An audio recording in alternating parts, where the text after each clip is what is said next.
Nowhere to run!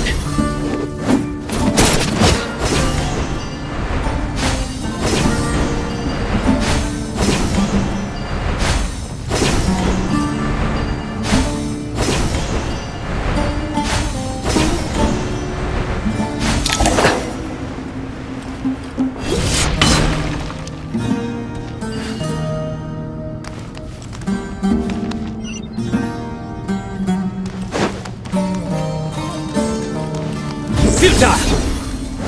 Yeah!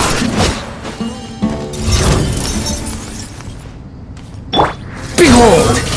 Ha! Yeah! You're dead! Huh. Know your place! Move or be moved! Give me some space! Judgment is upon you! Your penance is due! Guilty!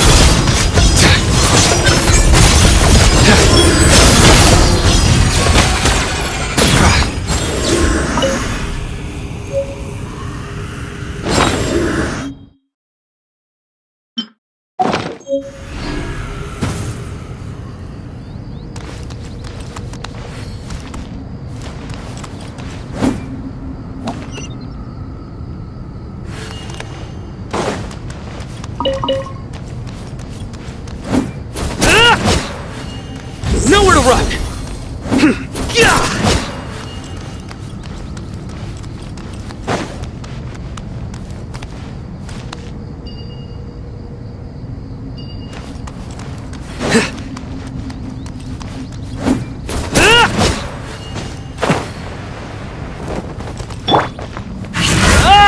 Squall and fury!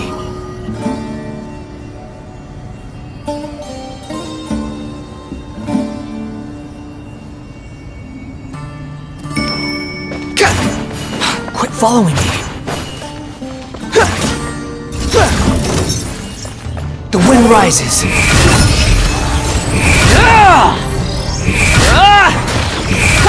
That's far enough! Surrender!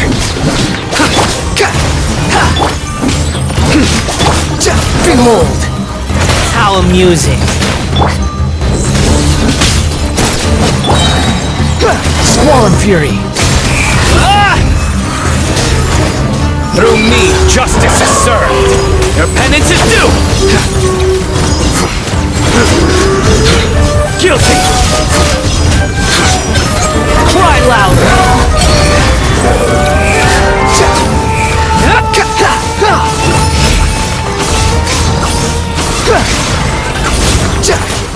To Al Akbar! Way ahead of you! Nowhere to run! Give us some space! The price!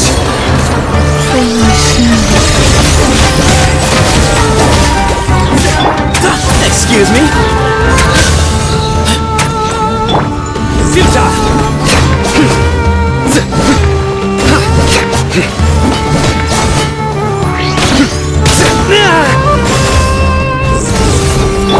Give me some space!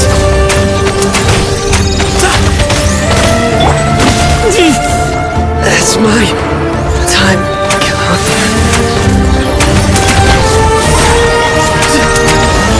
Grandfather!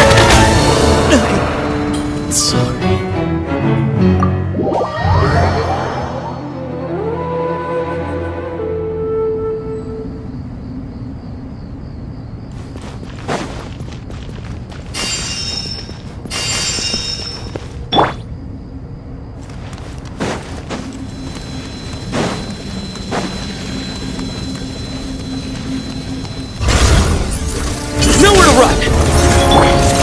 Rises.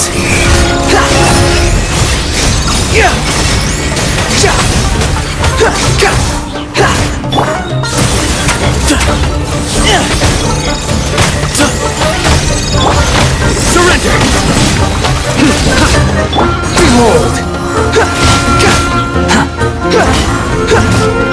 Give some space! Nowhere to run! fury. In death, a new cycle begins. Ha!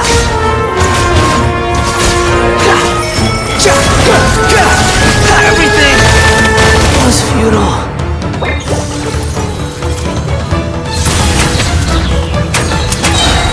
Move or be moved. Give some space.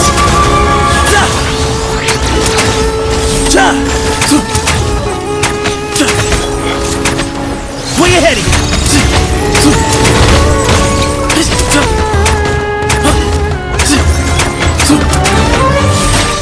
Excuse me.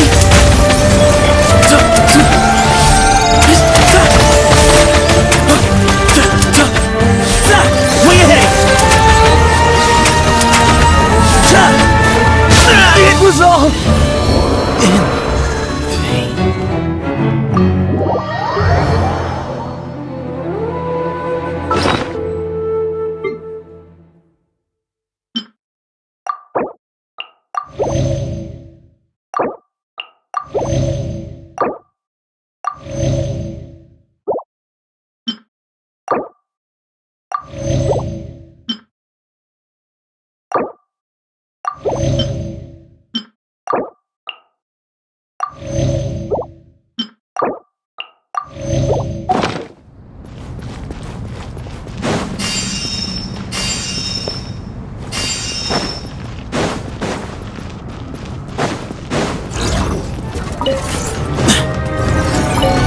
Excuse me?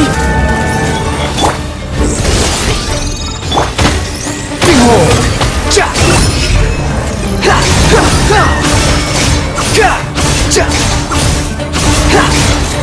Yeah! Need some space. Surrender! The wind rises. Ha! Ha! Ha! Ga! Ga! Ha! Excuse me? Nowhere to run! Behold! Ha! Ha! Ha! Ha! Bow your head! These devices should still be usable even though they're broken down. Let's take them back for the others to review.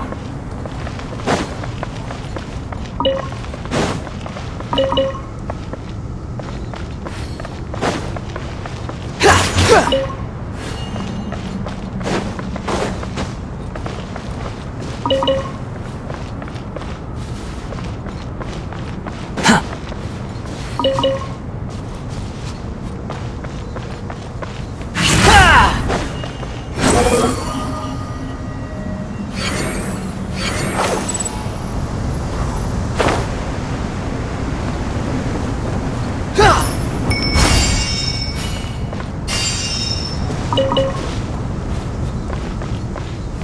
Ha! The wind rises.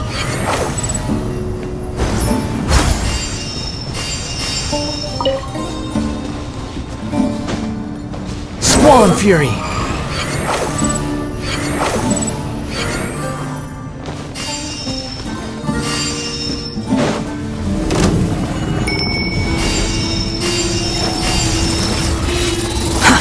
Too slow.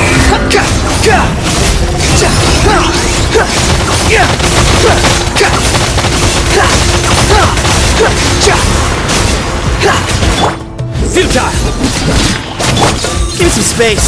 Look to Al-Akmat! Falling into the abyss.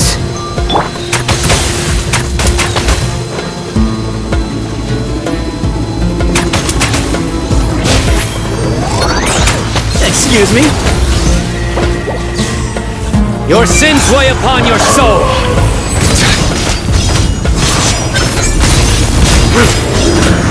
Your penance is due!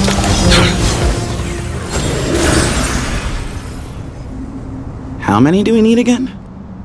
Enough to make an Akasha terminal for everyone who doesn't own one. I remember you telling me how revolutionary these Akasha terminals were. You've used one before, right? The academia declared the Akasha to be the most powerful and comprehensive wisdom dissemination system in history. That should give you an idea of how powerful it is.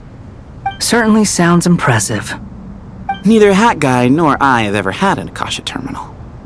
Well, if it all goes to plan, that's about to change.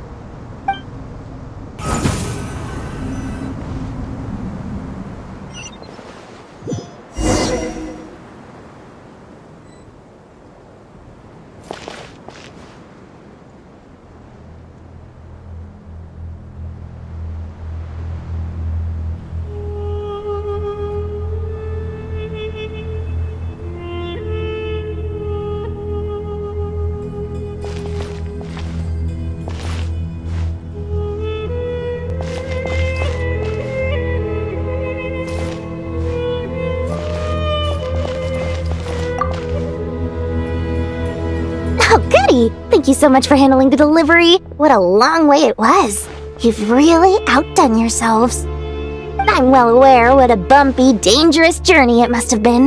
Now, I would have loved to oversee the process myself, but of course, those of us who know the plan can't leave the mausoleum. Oh, trust me, I'm patting myself on the back for my assembly work here. Simply flawless work. But will you really be needing all of this? According to our plan, yes, this is the quantity required. I have no complaints about the quality either. Only the price. So expensive. I heard you covered a lot of the funding out of your own pocket. Oh, that's an exaggeration. The academia provided most of the funds. I just offered a small token of my goodwill. Of course, the real tragedy is how little profit I'm making on this. You know, it's a serious crisis when you can't even make money out of it. It's really quite a beautiful design. And I'm intrigued by how such a diminutive device is able to output the power of the Light Realm. Did you attend the lecture on Light Realm energy, Madame Farzan? I don't believe I saw you there. Of course I attended. I was just a little late, so I had to listen to the whole thing from outside the back door. Ahem. Anyway, I have a perfectly good understanding of Light Realm, elemental and abyssal energy, as well as the relationship between the three. Good to know. Master told me in private that the conversion process between Light Realm energy and elemental energy involves highly classified knowledge that shouldn't be disseminated too widely. But even so, the scholars still shared said information. Well, you can't enforce a rule that everyone breaks. Is that the idea? At first, the Dendro Archon was reluctant to explain it in great depth for safety reasons. Later, she came to terms with it, and simply informed my master that we would all have to face the question of survival together. To protect someone from such dangers means keeping them in the dark, but for someone to know and embody the wisdom within, they must understand its very essence. It's an information hazard. We're exposed to danger just by knowing the facts, and just like bait, it lures us in by offering us the solution to our problems. But if you're not careful, you'll end up pursuing it down a dark path. A tricky problem. But today, this big problem has been broken down into many smaller, more trivial ones. What do you mean? Ah, I get it. For instance, you and I share secret knowledge, while she and I take on the risks of life, death, and fate. Something like that? Hey, what? That is not what I call a trivial problem. Well, as they often say in Vahumana, an event that is monumental to the individual is negligible in the grand scheme of history. Generally, the fate of the individual is an insignificant affair. Being from Amorta, where the subject of our research tends to be a lot more personal, I have to disagree. It's hard to dismiss the individual as insignificant. In other words, the big problem of survival has been broken down into many small, interconnected factors, and each one of us represents one of those factors. When the same secret is shared with a group of people, the same fate binds them together. Most people would find this unimaginable, but to us scholars, this is the path that has always beckoned to us. Sharing knowledge is a good way to fight against fate. I will always believe in that. Alright, I think that's everything. Thanks a lot. But don't go anywhere just yet. I'll still be needing you to calibrate the equipment.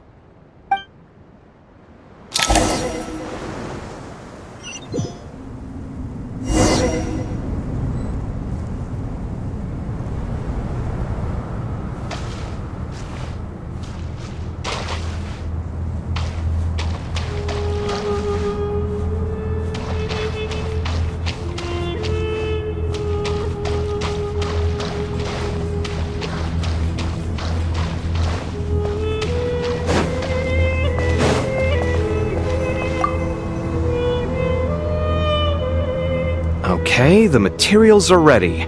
We can proceed with the next phase. Alhaitham, how are you getting along? Most of the information in Aru is written in ancient desert scripts. Some of this is written in a tribal language, while other parts seem to be a variant of an oasis script, based on the glyph forms. Oh, not lost to history, I hope. Some are. All we can do is infer the meaning based on the rules of related languages. Although, this section actually fills in some of the missing historical record. I'm transcribing it so we can bring it back to the academia. After Aru started up, 2 more lines of text appeared here. Can you read them? Humans may not read what is written by the gods, except by not reading. Victory should not be easy to attain, for it symbolizes divine wisdom. Knowledge must not waver, for it has external borders. Is this a clue to solving a puzzle? Or is it being symbolic? You can't read it unless you don't read it. Victory is wisdom. Knowledge is confined by borders. Wait, I think I've got it. It's a metaphor, isn't it? It's talking about... A chessboard.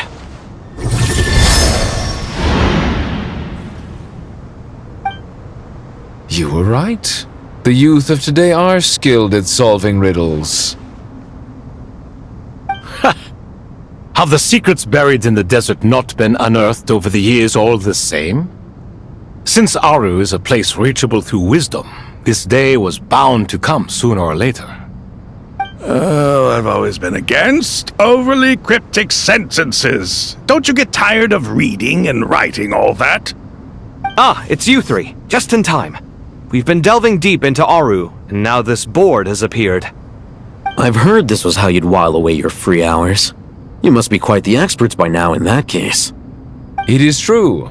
King Deshret's chess games are some of the most well-loved of all his wonderful creations.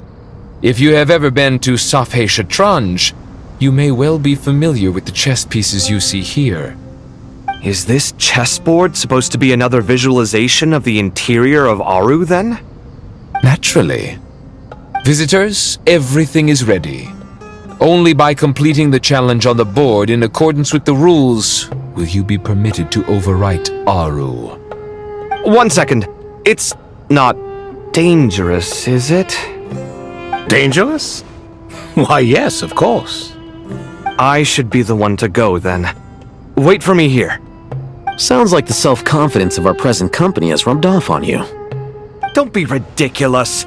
I'm your upperclassman, and that means I have to look out for you. I appreciate the sentiment, but a game of chess typically requires 2 players.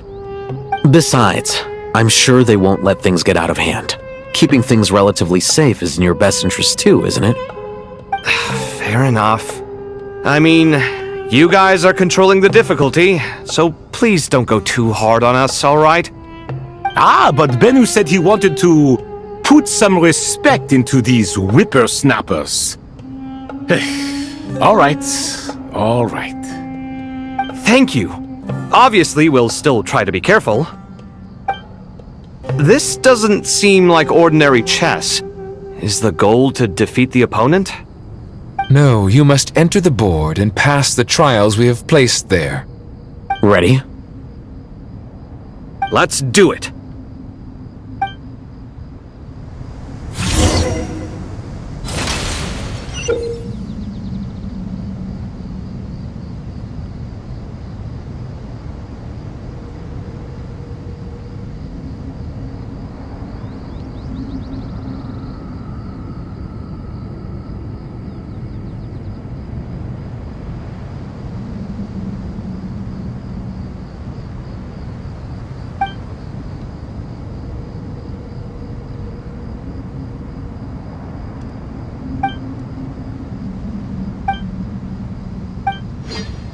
The first trial is posed by me.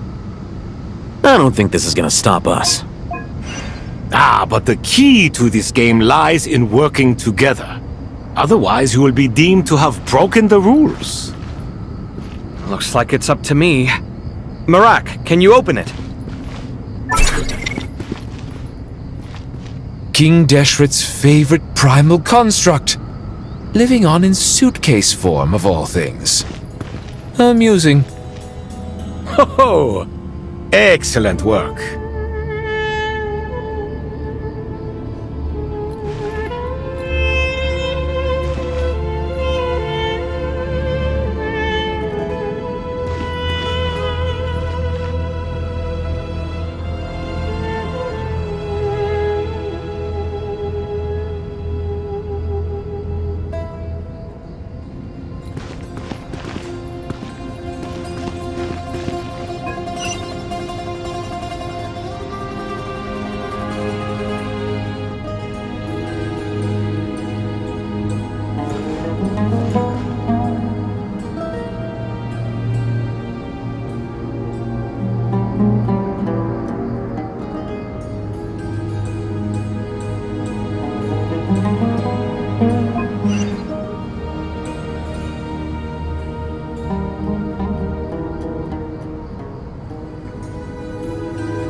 Now is the time for my trial. Now, don't be nervous. I'll make it nice and easy for you. Really? Thanks in advance. We appreciate it.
Strange time to catch up on sleep. I'm not sleeping, I'm thinking! It's not that simple, you know.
Strange time to catch up on sleep. I'm not sleeping, I'm thinking!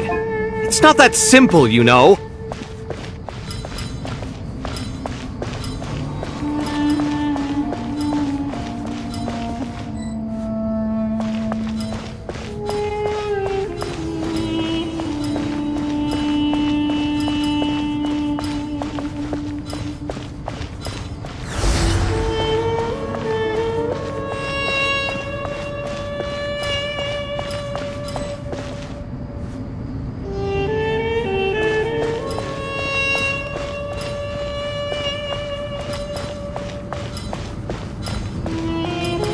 Strange time to catch up on sleep. I'm not sleeping, I'm thinking! It's not that simple, you know.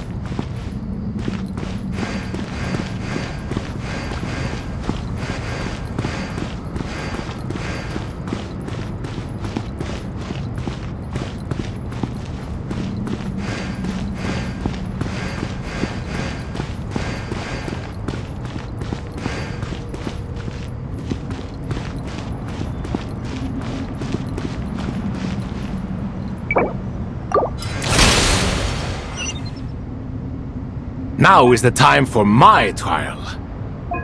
Now, don't be nervous. I'll make it nice and easy for you. Really? Thanks in advance. We appreciate it.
Now is the time for my trial.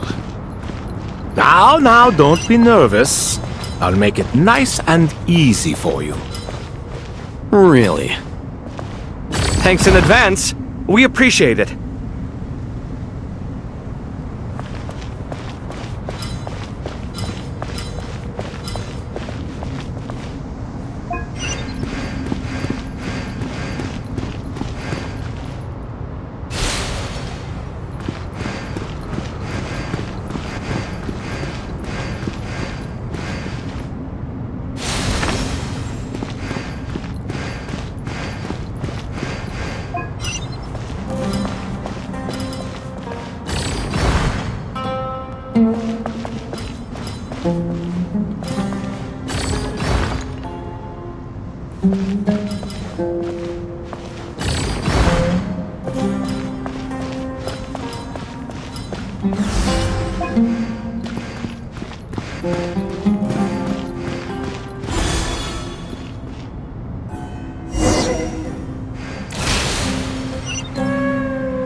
Ibis King, don't you think this all rather inappropriate? You may as well be handing them victory on a silver platter. Do not expect me to follow your lead. Suit yourself.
strange time to catch up on sleep.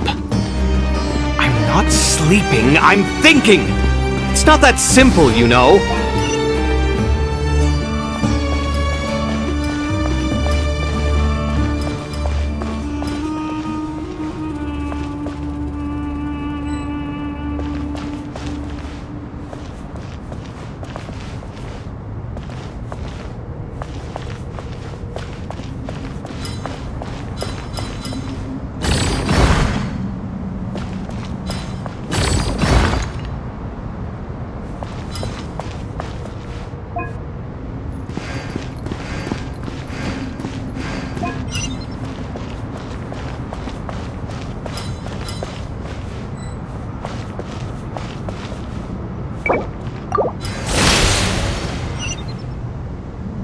Ibis King, don't you think this all rather inappropriate?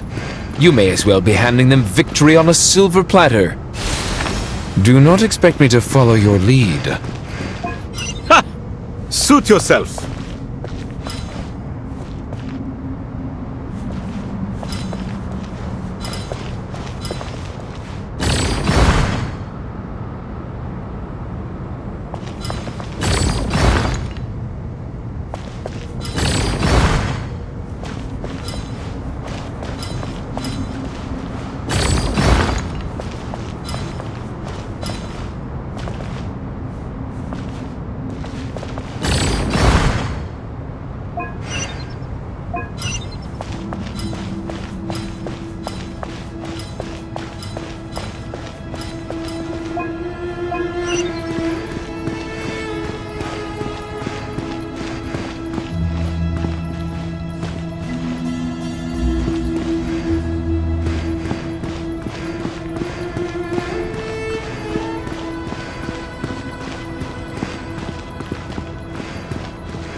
Alhaitham, what are you thinking? If you don't want to wait, you're free to leave. I never wanted to wait in the first place! Chessboard gave me no choice. If you say so.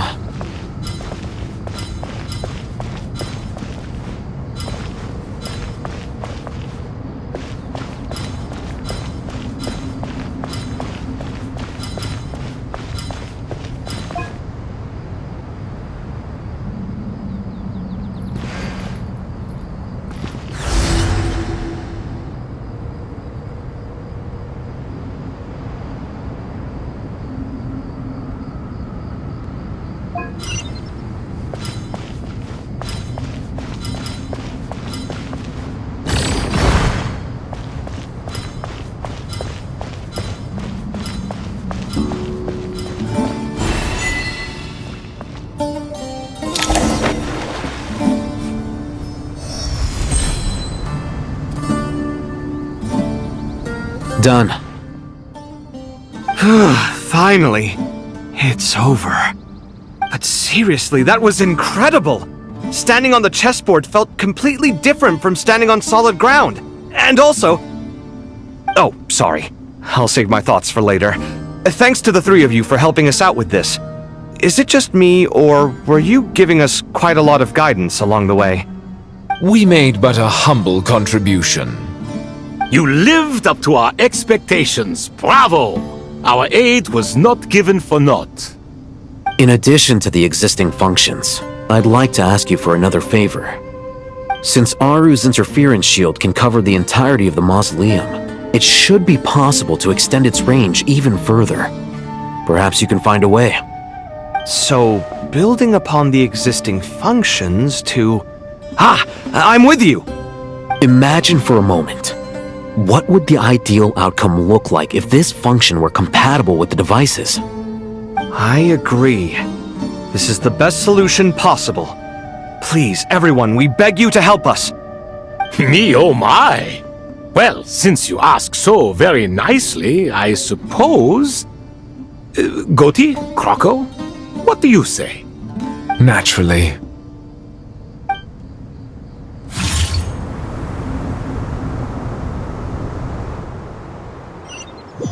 Time to go! Let's go find Nahida!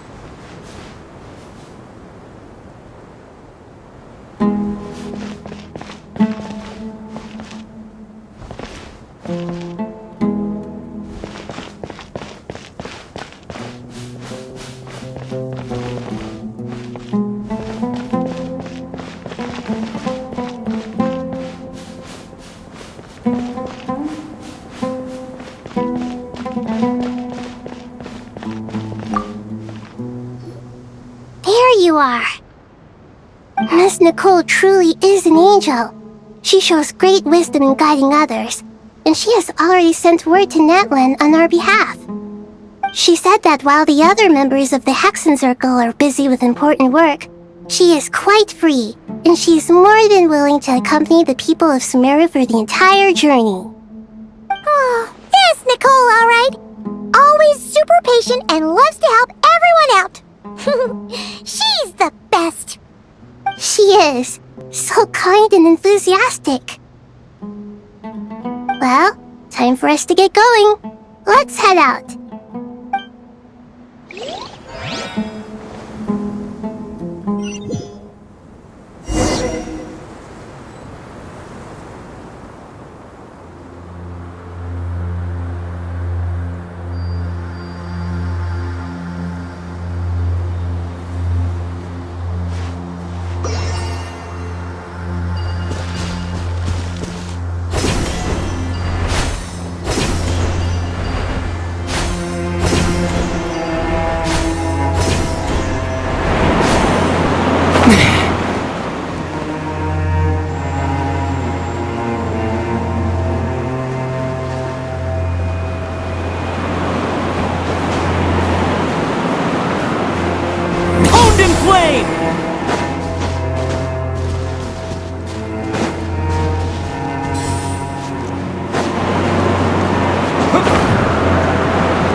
This should be one of the closest places to Natlan in all of Sumeru.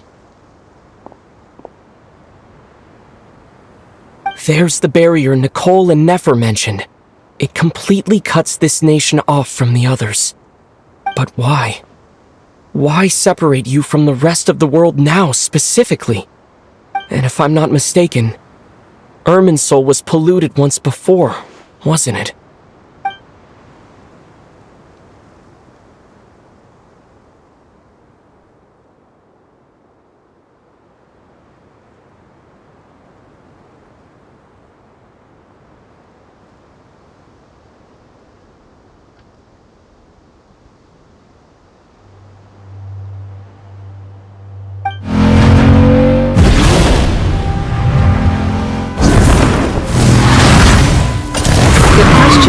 I'm wondering the same thing myself. That voice. Mawika! You got here pretty quickly. Hello, traveler. It's been a while. Hello there. Hello, Dendro Archon. Malika, I apologize for asking you to meet at the border on such short notice. I also apologize for not being able to greet you in person. The form in which you see me now is one carried by the traveler. The real me is inside the mausoleum of King Deshret, and I am reaching out to you with my mind from here. Irminsul has been infiltrated by the Doctor. We must be on our guard, as he can spy on information in the world from within the tree. Fortunately, there is no record of the traveler in Irminsul, and you are still within Natlan's borders. My records will be preserved in the Night Kingdom, rather than the ley lines. As long as the Night Kingdom remains disconnected from the ley line cycle, the Doctor has no way of knowing my movements. Exactly. So by meeting each other in this way, the meeting essentially never happened. No wonder Paimon didn't come. You were concerned that her activity would be recorded by Irminsul. The Natlanese have heard about the situation in Sumeru. With the borders sealed off, merchants have been forced to stop their shipments. It's pretty serious, and you're the ones bearing the brunt of it. I'd like to address the question you raised at the beginning. I can offer a brief explanation, although it will sound rather cruel. I don't reach this conclusion gladly, but Irminsul predates the heavenly principles. It existed long ago, when the dragons of Natlan were at the height of their power. So even when the people of Sumeru became ill because of pollution, it was not a critical issue from the perspective of Irminsul itself. As long as it continues to function normally, the barrier will not be activated. But this time, the Doctor's invasion has directly affected the tree. That is what caused the barrier to deploy. The heavenly principles established a rule that when Irminsul is plunged into grave danger, a portion of power will be reserved to isolate Sumeru. That way, even if Sumeru is destroyed, the outside world at least has some time to catch its breath. We'd certainly need it. The heavenly principles created almost everything that exists in Teyvat today. To them, preserving the existence of the world and its inhabitants takes priority over protecting Sumeru. Meaning, protecting Sumeru now falls to you. Yes. My own power may be limited, especially compared to yours. But that doesn't mean that we're just gonna sit around and wait for the end. If necessary, I will utilize any and every means at my disposal.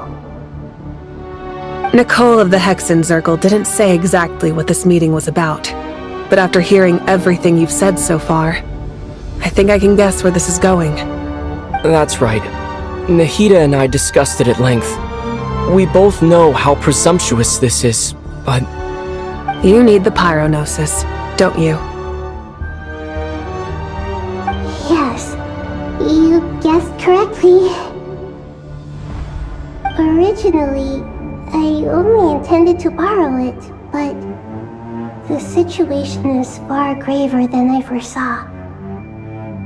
So instead, what I ask of you is to please give the Pyronosis to Sumeru.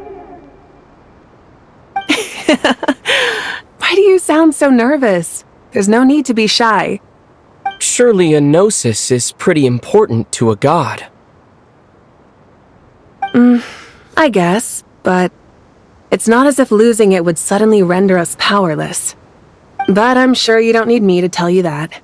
With all the nations you've traveled to, and all the gods you've met, you must have realized that by now. As far as I'm concerned, a gnosis is basically an elemental energy enhancer. But I don't usually use it. You know me. I like to think I'm pretty strong without it. Yeah, not about to dispute that. So you see, you don't need to sweat it. Here, take the pyronosis. Huh? Just like that? Uh-huh, just like that. To tell the truth, I've always toyed with the idea of giving it to someone who needs it more than I do.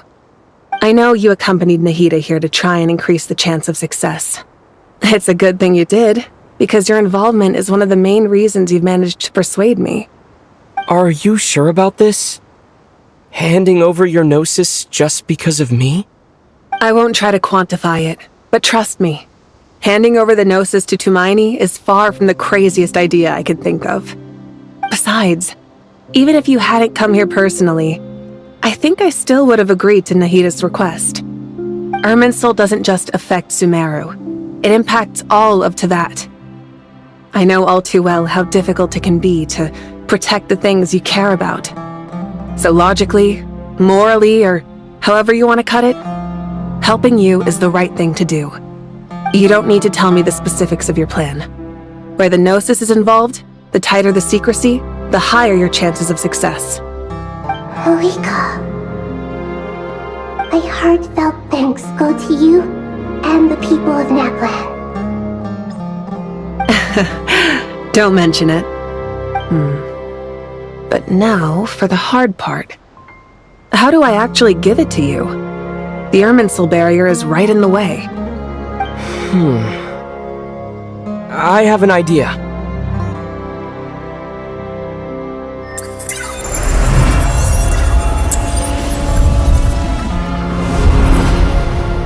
Just as I thought. Incredible! What did you do? Just made a lucky guess. This seems to happen quite a lot. Things that apply to everyone else don't seem to apply to me. I figured the same might be true here. Irminsul usually produces effects based on the records it holds. Since the Traveler is a descender, Irminsul contains no records of him, and thus has no way to impede him. Is that right? You really are full of surprises. Catch. Whoa! Thank you, Mawika. Thank you for trusting us with something so important. All right. No need to get so formal. It's not like we're strangers. Besides, there's still one problem. You might be able to pass through the barrier, but I don't know about the gnosis.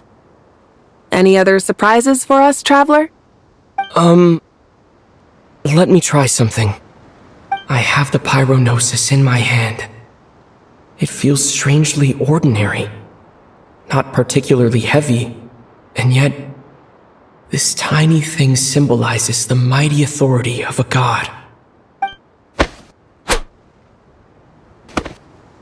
I need to think hard about my memories of Pyro. My memories of journeying through Natlan. All those important experiences I've had. The gnosis disappeared. Power of phlogiston.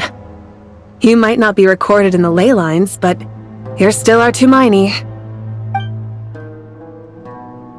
Whew.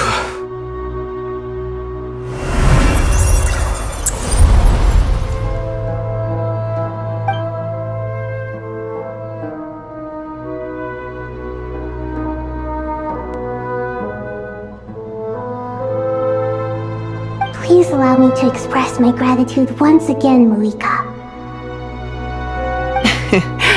Pleasure. Well, I've given you all the help I can. The rest is up to you. Good luck. We won't let you down. Yeah, we aren't about to lose.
Traveler, Paimon, how are you feeling?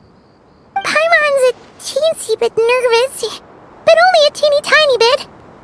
Seems like she's gotten way braver over the last few years, huh? Of course. After all the adventures you've had with the Traveler, I'm sure you've gained a lot of experience and grown as a person. I'm doing alright. What about you, Nahida? How are you holding up? With the negative effects of Irminsul, I am a bit like a piece of fruit that's been burrowed into by hungry insects and left to rot. I'd be lying if I said it was nothing. But please don't worry.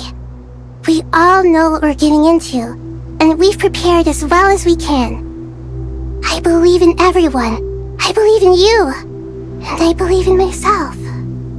Stoking the fire inside oneself is certainly one way to live, but knowing when to rely on one's companions is also a form of great wisdom. I've been quietly learning little things from everyone, like plucking tufts of fur from a sumpter beast. Me too. With the constant traveling, I'm always learning and growing. That's the journey of life. I think there's someone else here who would share that sentiment. Don't worry about what I think. I was just passing by and happened to overhear your conversation. What are you talking about, hat guy? This is the top floor. No one passes by the top floor. Says who? You can fly just like I can. I would have thought it makes sense to you of all people. I don't know why, but I feel a little more relaxed now. It shows that you feel comfortable laying down your burdens in our presence. It means that Sumeru is a place you can trust, where you know we have your back. And we feel exactly the same way around you. That's what it means to be friends.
It's finally done.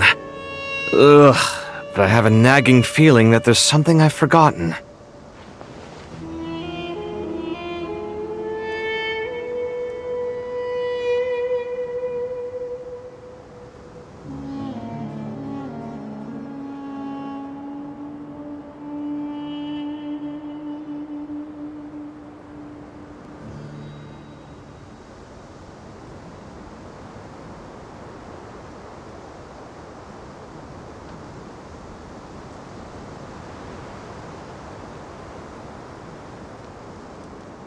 Oh, there you are. Everything wrapped up on your end?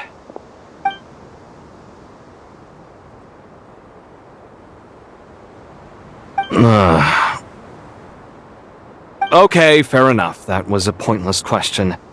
We were working in tandem, after all. You must really be exhausted.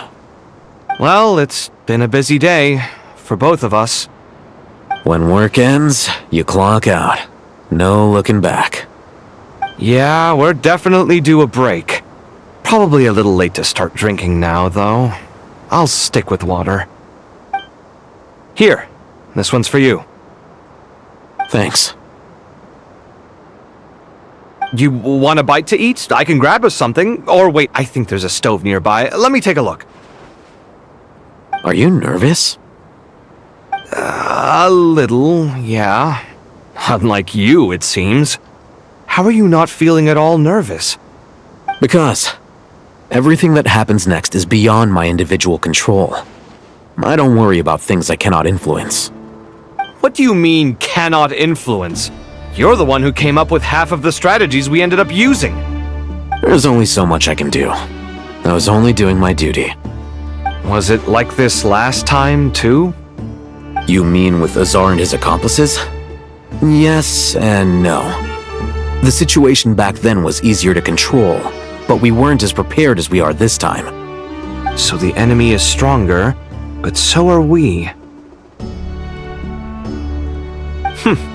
I still vividly remember the way you interrogated me in the library after the fact. Where were you when Sumeru needed you most? If your memory is so vivid, you might also recall that it was you who came looking for an argument. You're often the one who initiates these things, you know. I came for a conversation! I didn't know it was gonna turn into an argument! Anyway, at least I showed up this time. So, what do you think? What do I think? I think we're certainly better off for it. It's good having me around to help out, huh? Absolutely. As a citizen of Sumeru, you displayed a remarkable sense of responsibility in the face of disaster. Certainly feels that way. I just shudder to think how the world would have ended up if we hadn't gotten control of the situation. So, do you think this is what impending disaster looks like? The sky is so clear, and there isn't a whiff of decay or destruction in the air. It's hard to imagine that the fall of humanity could happen on an ordinary day like this. Awful things happen all the time. Sometimes people can stop them, and sometimes they can't. What you and I have done is increase our chances of stopping this one. Lofty ideals may provide no defense at all against nihilism, but perhaps little decisions can. Oh, nothing. It's nothing. I hope everything works out tomorrow. It will. As long as we stick to the plan, our chances of success are good. It's really strange. You're my junior, yet you always seem to act more like an upperclassman than I do. I think it's mostly a matter of temperament. Ugh. Walked right into that one, didn't I?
We'll make our move after sunrise tomorrow. Good. Is everything ready? As much as possible. That'll be enough. Don't let the pressure get to you. We'll take things one step at a time. That's how we've always done it. Master Tainari! Mr. Sino! So this is where you were. I brought some juice and some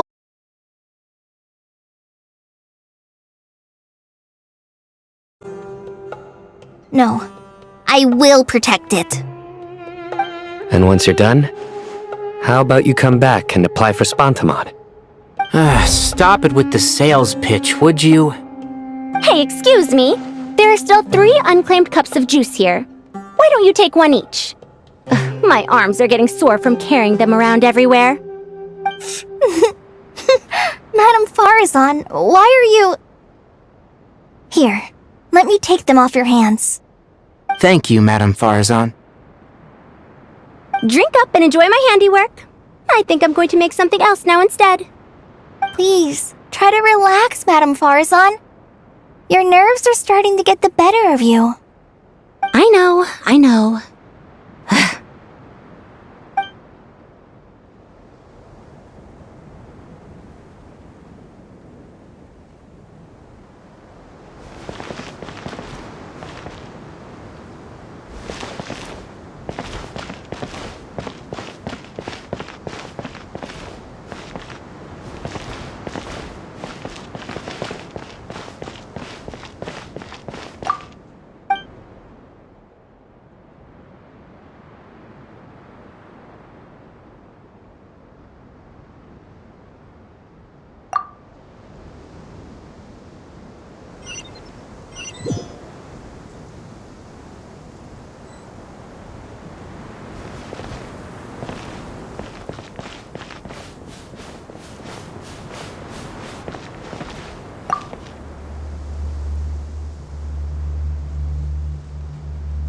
Something on your mind, Miss Nefer?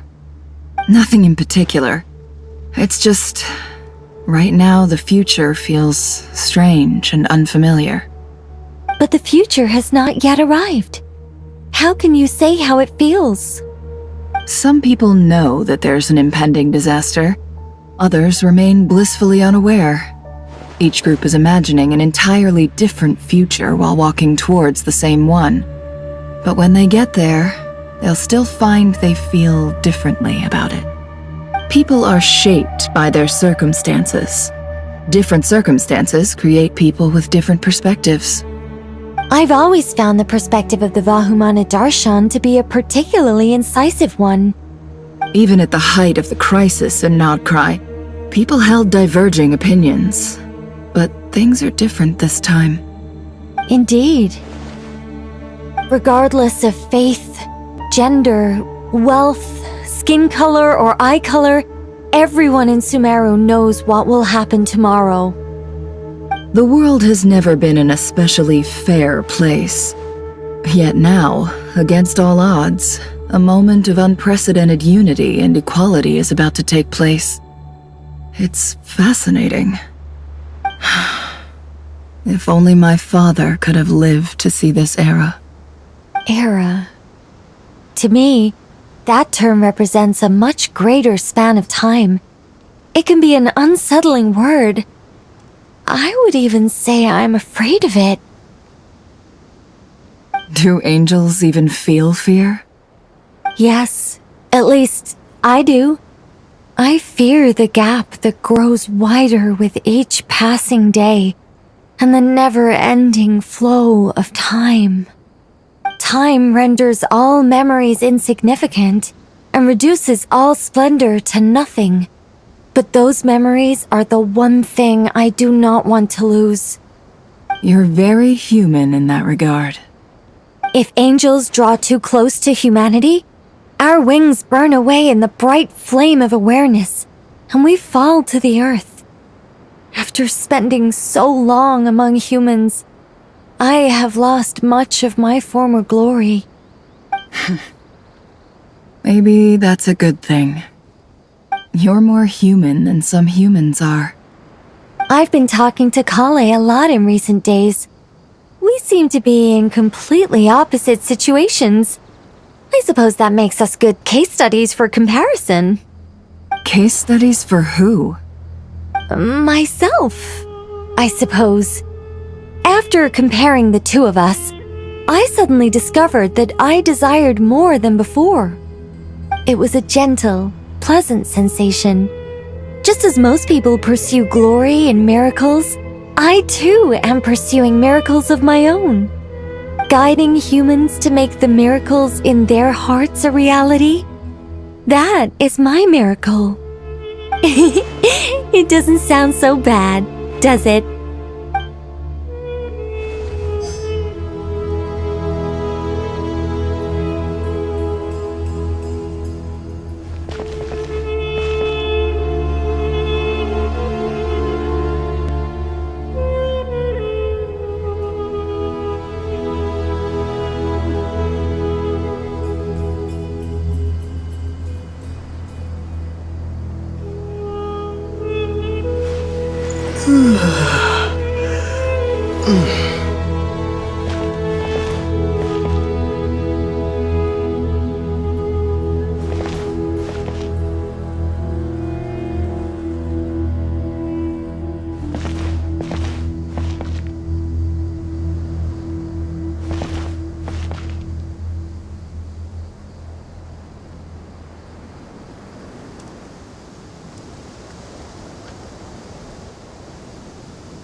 Look at the time. I should head back. I'm so sorry. I was in a hurry and didn't look where I was going. Are you all right? I'm fine. Wait, you're... Have we met? Not exactly. I think we may have crossed paths by the house of Dana before. Oh. You're Hat Guy! From Vahumana, right? You recognize me? The clue's in the name, Mr. Hat Guy. Fair point. It's getting pretty late. What's keeping you up? I could ask you the same question. If I'm not mistaken, all the workload for the Ratawa Histarshan wrapped up a good while ago. Well, I have something of a background in Satyavada life, so I was helping the Dendro Archon make some preparations. But I must have lost track of time. Did you find the experience enlightening at all? Honestly, it was tedious and uneventful at first. But eventually, I think I did sense some profound truths. But they also brought a lot of suffering with them.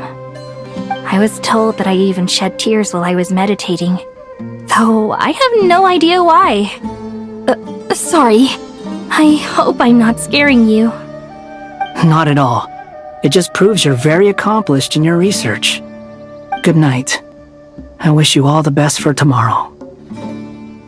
Thank you, sir. You too.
Time to go! Let's meet the others at the mausoleum of King Deshret!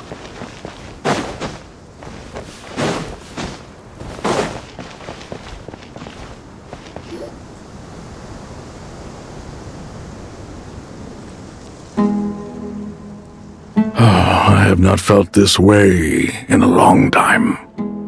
Standing up high, gazing out at the rolling dunes.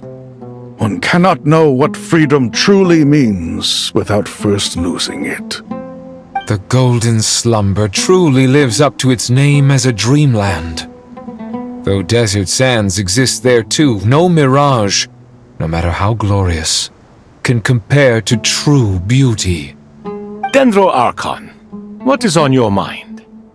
I was wondering whose counsel I should seek on the questions in my heart. What kind of questions? So many. More than can be put into words. As I once said to a friend, we look, we see, and we comprehend. But the question still troubles us. What are the many disasters that this world faces but the sum of all irresolvable questions? The biggest question you should be asking is how to seize victory. Yes. Although, I would express it differently. I must not fail. And so the question I am most curious about now is whether the path to victory will be an arduous one. What we declare to be a young sapling, we may, in fact, find to be a towering tree, if we would only cast aside our ignorance and look beyond the veil of time to see her true form. Nahida! We're here! Just in time. The preparations are almost complete. Ready when you are. We're here too. Miss Nicole! Miss Nicole! You run so fast! I thought I'd get a lot of exercise as a forest ranger, but I can barely keep up with you. Sorry, I got a little carried away. Lesser Lord Kusanali, the equipment is ready, and the modifications to Aru are all complete. As discussed during our meeting, Accessing Irminsul via the Akasha is no longer feasible at this stage. There are other options, it's just they're a little more extreme and more technologically demanding to implement. Maybe you should take it from here. The architecture and functionality of the Akasha terminals overlap considerably with Aru. There is reasonable evidence to suggest that one was developed based on the other, or that they both utilize technology of the same origin. As long as the transplant and merge operation succeeds, Aru should theoretically work on a scale greater than the Akasha and approximately equal to Irminsul. It will become the largest active computing device in all of Teyvat. A system this powerful is capable of a lot of different things. In the past, the Akasha was primarily used for one-way information transmission, but I suspect it could also serve as a central bridging hub. In the pursuit of greater knowledge, some scholars have attempted to connect their consciousness to Irminsul through the use of terminals, incense, and meditation. Correct. In academic language, scholars who reach that stage are said to have entered Satyavada life. Hypatia has performed this practice many times in the past, and she was once under my care for a period of time. Right. And this at least proves that there is a zone within Irminsul that can be connected to. that's right. Providing wisdom to the people is one of the very reasons for Irminsul's existence. I think I understand where you're going. Please, continue. In that case, I'll skip to the conclusion then. We need to further modify Aru. Merge it with the Akasha, manufacture terminals, and distribute them to every single person we can reach. Every person?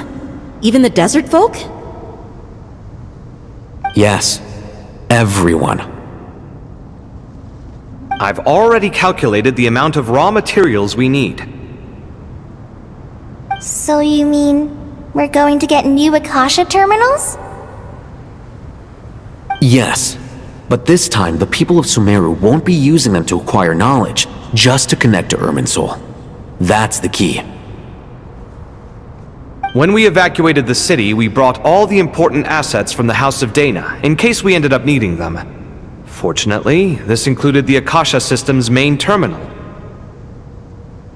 We've checked all the relevant records, and one thing is certain. Nothing like this has ever been done on this scale before, so... Everyone in Sumeru is part of the plan. Whoever controls the people controls the situation. Since this function of Irminsul was introduced, it has only ever been made available to scholars, who don't constitute a particularly large group of people. But by expanding the scale to include all the people of Sumeru, all the individual connections will stack up to create a significant load on the system. Under normal circumstances, Irminsul would be able to cope with the additional load. But with it already being under strain from other activities, its remaining capacity is limited. Thus, it might be possible to shut it down completely by overloading it.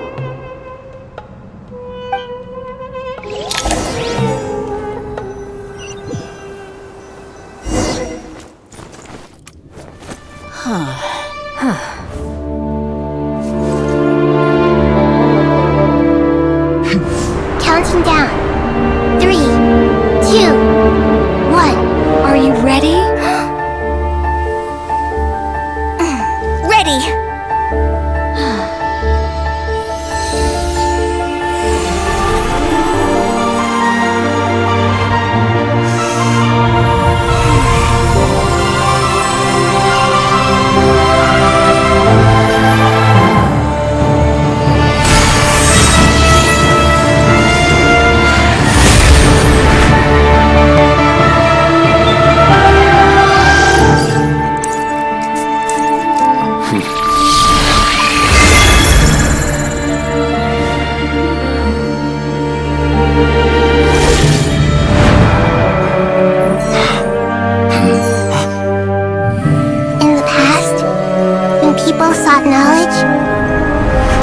To the Tree of Wisdom.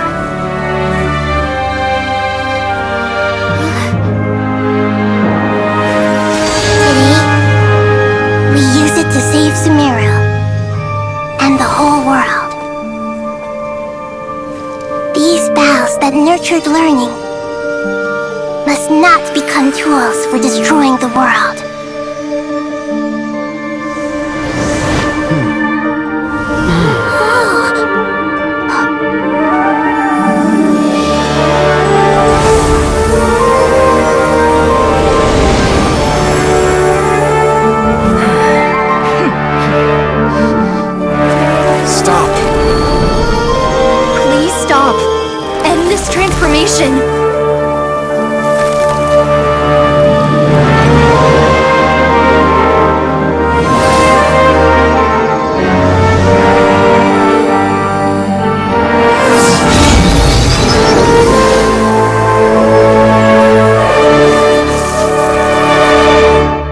You would shut down Irminsul just to stop me? You fools. I have all the time in the world.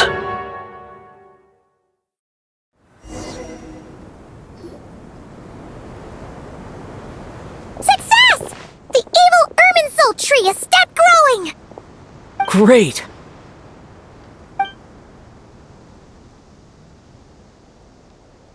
What a display of true courage! The courage to think and the courage to act! I never thought I would witness the shutdown of Irminsul with my own eyes. Perhaps this is human wisdom in action? Indeed, only humans could do such a thing. Gods are few and far between. What was once created for spreading knowledge is now used for another purpose. A rather ingenious plan. I am grateful to you three for your help. Only thanks to you were we able to extend Aru's interference capabilities to cover all terminals. Now, nobody who wears a terminal will have their activity accurately tracked by Irminsul. No matter how many eyes Dottore possesses, he will not be able to see us clearly. Now for the next step.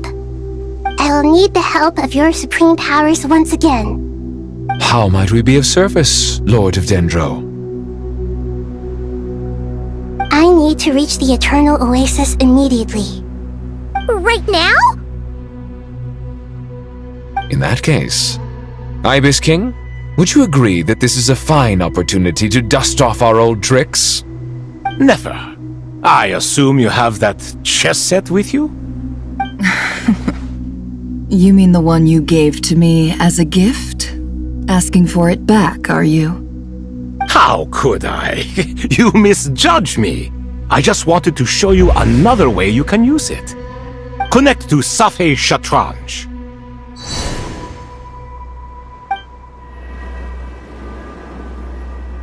VII Shatranj? You mean that place in the desert? Thoth's chess set gains its power from the chessboard laid out in the desert by King Deshret and ourselves. All ceremonies conducted using the chess set must be activated via VII Shatranj. In other words, the chess set is an extension of the chessboard. In the past, moving a chess piece was a sacred and momentous act. Transfer initiated.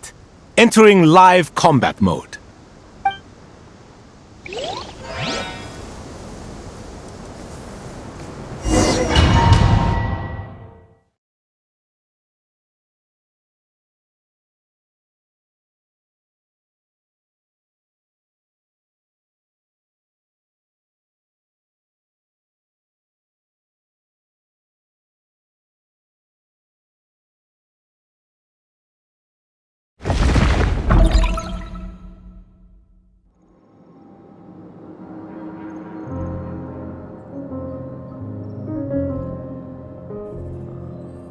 We haven't heard a single word from our spy in the desert. I'm afraid he might have been captured. Never mind. But we spent years turning him. And a lot of Mora. Nothing comes for free in this world, but the loss is not without its purpose. For a small price, we have wasted a precious amount of the limited time they have. Quite a bargain, if you ask me.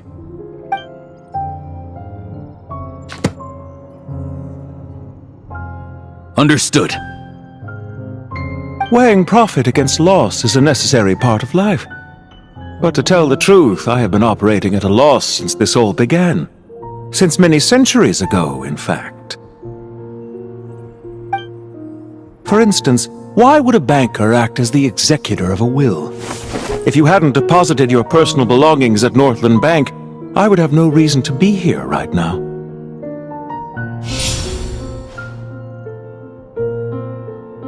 Dottore, I've placed your final data backup into the ley lines as per our contract.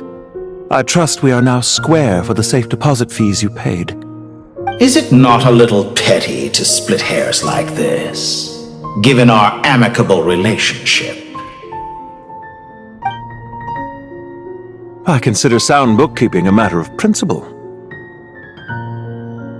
Do not forget that you only live to see this day thanks to me. In fact, every day of your life since you met me, you've been living on borrowed time. Why, that's hardly a fair assessment. I will concede that my survival was perhaps at your whim, but I became a harbinger on my own merits. Managing money is not like other professions. Mine is not a role I could have acquired based on your recommendation alone, and certainly not one I could have lasted so long in without genuine ability. The information stored in the ley lines is quite comprehensive. Rest assured, I have not forgotten how strong your pride is. Well, I presume you have no sense of fragmentation while talking with me. How could anything possibly go wrong with such strict measures in place? The remainder of your soul was split in two, with one half sent to Nodcry and the other stored in the most secure vault of the Northland Bank. Though I must say, your disdain for the other segments is quite amusing. Zandik is you, and you are Zandik. Zandik created the segments, yet you, a segment yourself, reject him.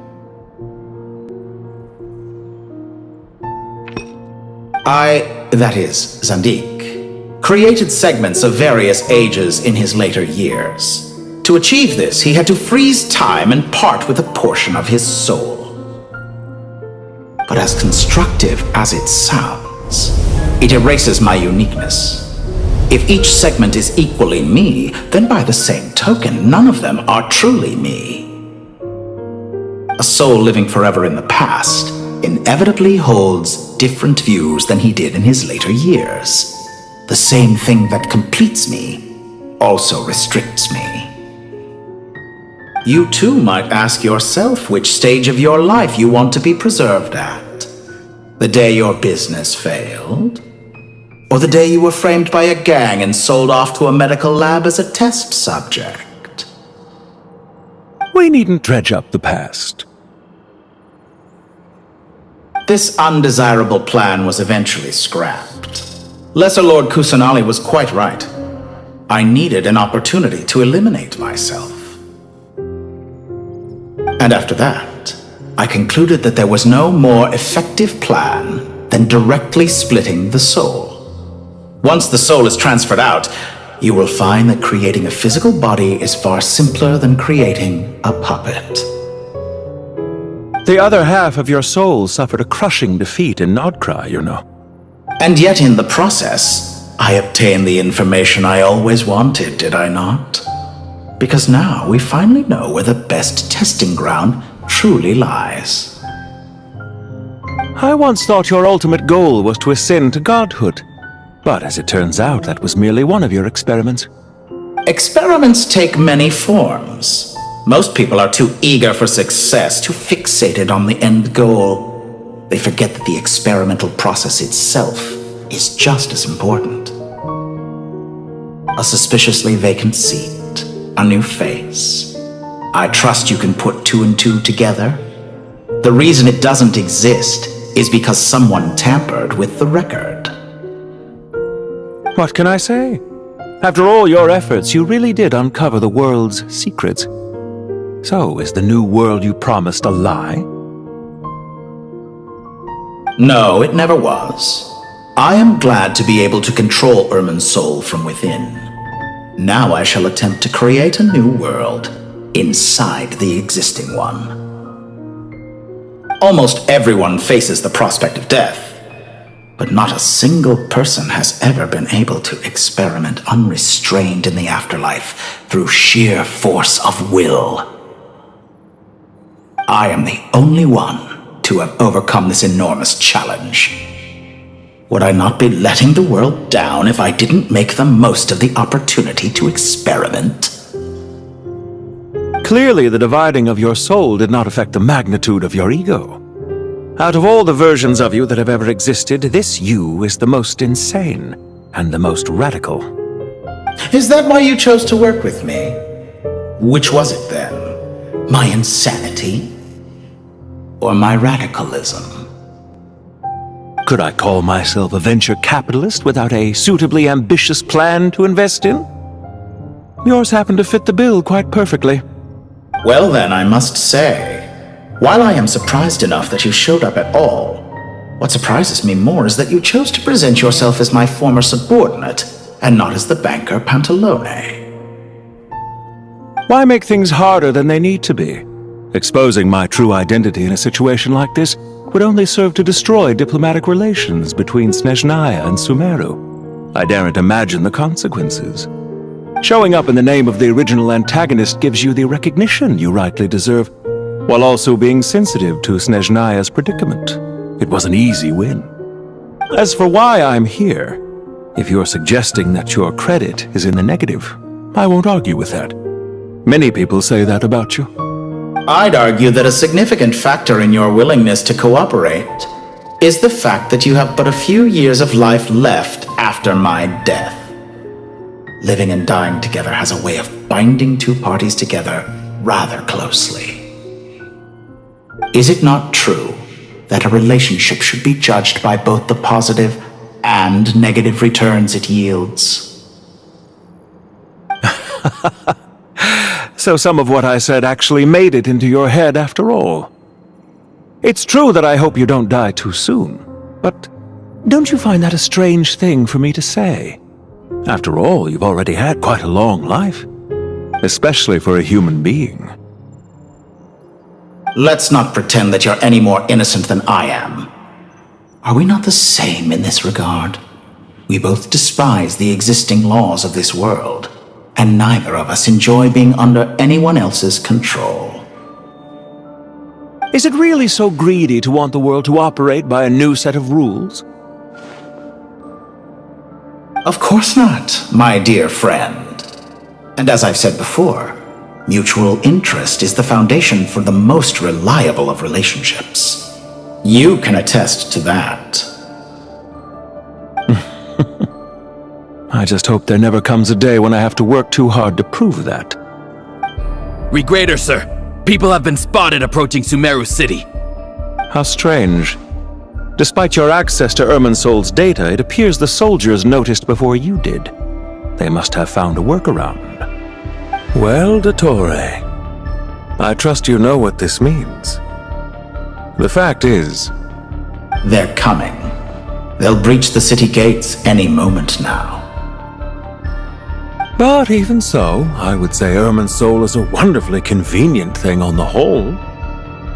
If you do manage to create a new world, perhaps you could plant one outside my office, too. I'll consider it. What do you need me to do? Stall them? The experiment will take time. Stall them for as long as possible. Very well, but you're really asking for the moon here. Have you heard this story? There was once a guilty man, kneeling in the center of a church while an angry mob outside waited to bring him to justice. He pleaded with the gods, begging them to grant him one final request, the chance to finish confessing his sins before he was sentenced. Many suns and moons passed, seasons changed, and still his confession continued, as if he intended to speak until the end of time. Are you suggesting I worship you as a god? Or were you hoping that I might confess my sins to you? Certainly not the latter. That would make my life miserable indeed.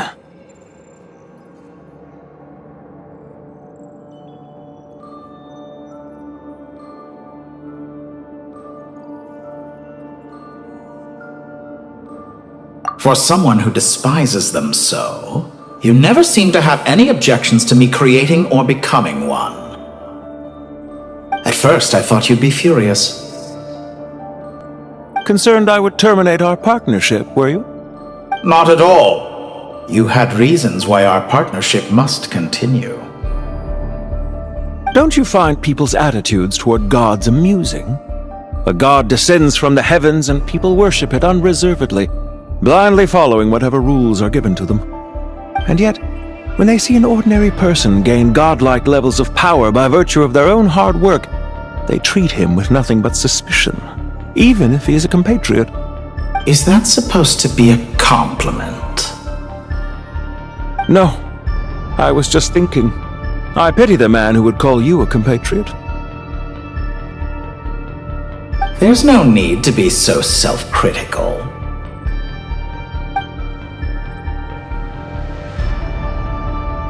I know it's a little late in the day to be asking this, but how have you been keeping? I'm flattered that you would take the time out of your busy schedule to consider my well-being, Doctor. The part of your soul that went to Nodcry caused quite a stir, sending our organization back to the drawing board on numerous fronts. It was quite a headache for everyone involved. Dear me, I must have caused you no end of trouble. You certainly did. I had the rare honor of being summoned before the Tsaritsa with Pulcinella to answer for myself. A terrifying ordeal. Don't worry, I pulled through. At most, it's a public relations nightmare. I made sure of that. Now I'm curious. How did you explain yourself? Of replacing them for you. If you have an issue with it, feel free to try to stop me.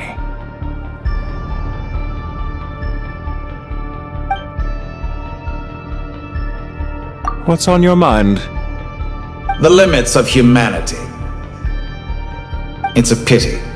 Despite running countless calculations, I find there is simply no way to reduce any further the amount of one's soul required to sustain an individual. It's rare to hear you admit to being unable to achieve something. I beg to differ.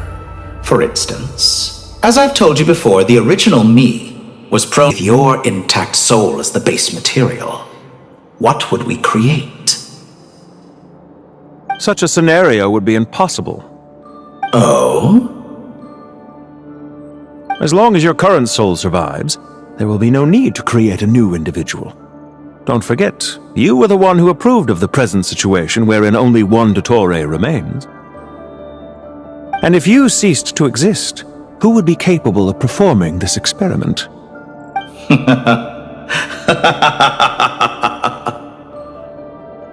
Since the day I met you, you've always excelled at talking your way out of a quandary.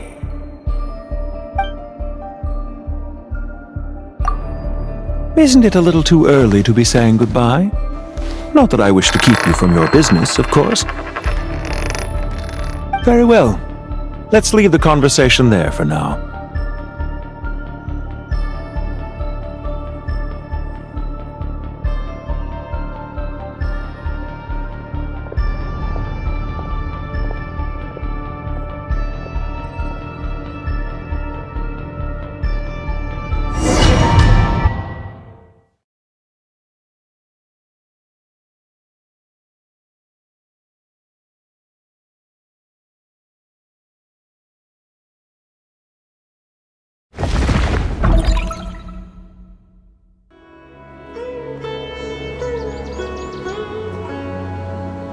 The power of King Deshret's 7 pillars is truly remarkable.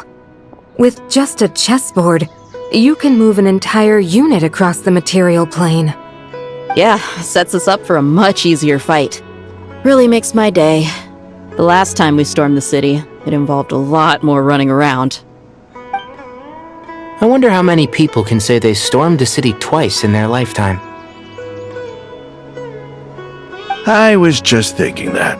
I've definitely had more than my fair share of unusual experiences in my life. This is my first time here, actually. We never usually leave Gandharvaville. I hope this will be my last time. Does everyone have to chime in? Can't we just fight? What an amusing comment, my dear lady. Yet humans often alleviate tension via small talk, do they not? Well, why is Candace's shield talking? Because the image on her shield is one of me. And I, of course, can appear wherever I wish to. Huh. Well, la-dee-da. Isn't that fancy? Could I get in on this? You wish for your gauntlet to speak? Why, certainly. Ahem. I think you'll find that it is I whose image is carved hereupon. Thanks. Definitely feel stronger now. You're welcome, my lady. I am glad to lend you my power. Sino, what's the situation? There are troops stationed at every entrance. As we expected. A frontal assault will suffice. Everyone, stick to the plan. We'll take the main entrance. You head for the House of Dana's side door. Move out.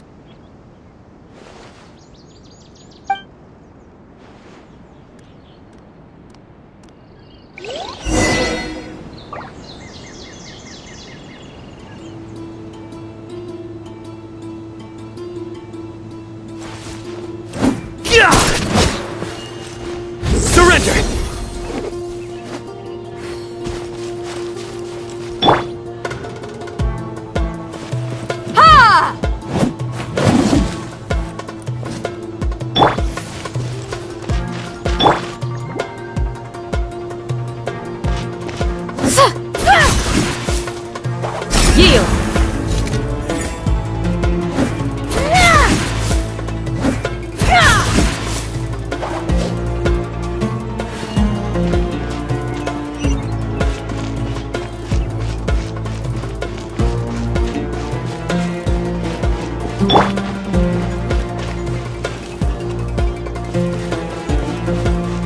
Out of my way!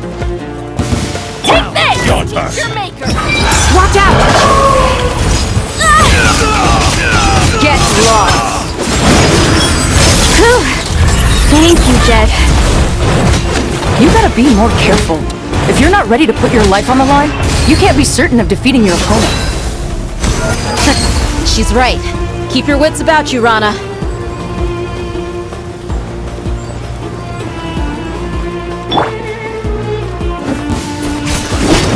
Do your worst! Hear my prayer!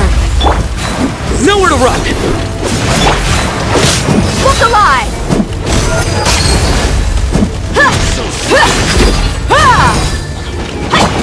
Futile!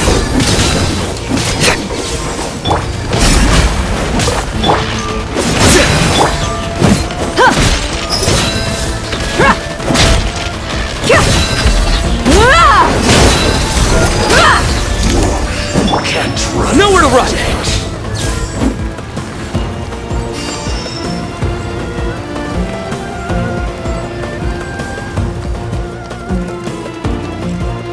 Take them out and secure the harbor.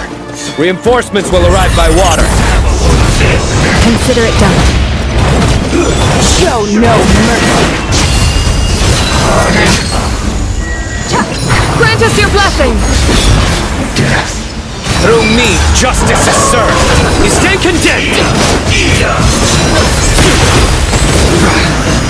Stronger than I anticipated. Winter shall eventually come. This was well done! You need to hurry up!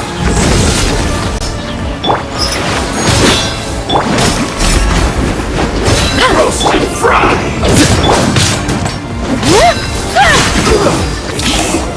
Yield!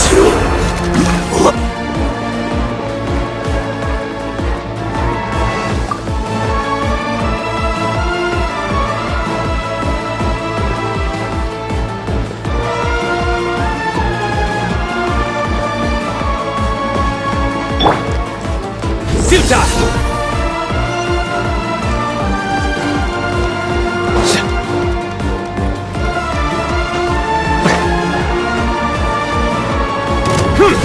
Pay your dues! You're dead meat! I surrender. Buckle up!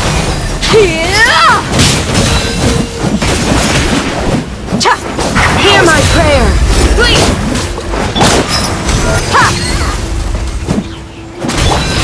Nowhere to run! You can't run. So... Your sins weigh upon your soul! Yield! Resistance is futile. Grant us your blessing! Yourself the pain. Please! Surrender! You asked for it! Resistance is futile.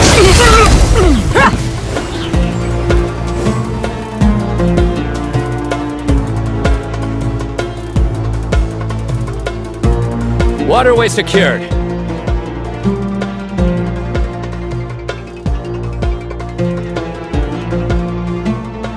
Brothers! Sisters! Perfect.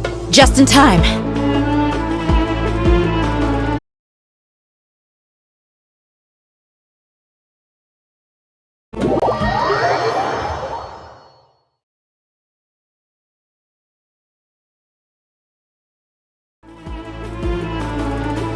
Sino and the reinforcements have drawn the Fatui's fire away.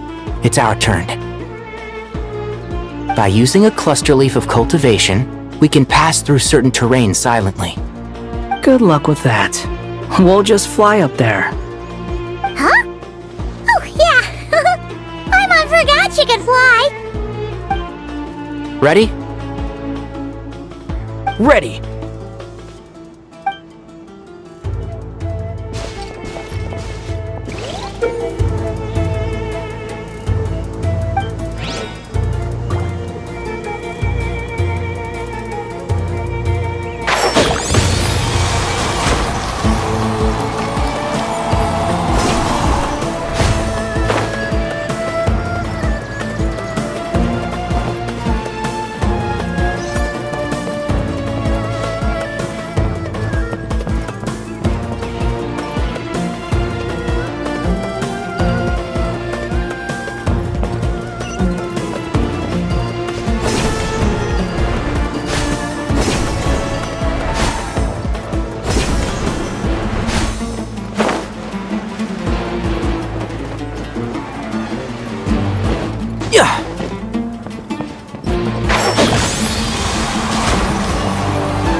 can't see? The wind rises. That's far enough. Time for the big one! Do it. How amusing. Know your place. Time to ignite! I'll uproot you! Keep up. Quiet.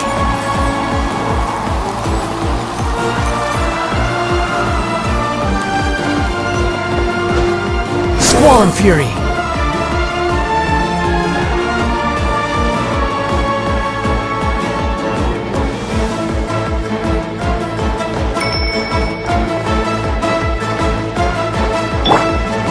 Blazing light!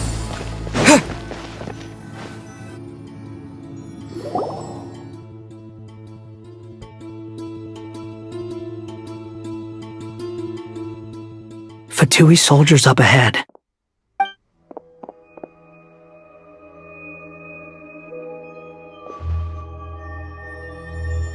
Careful.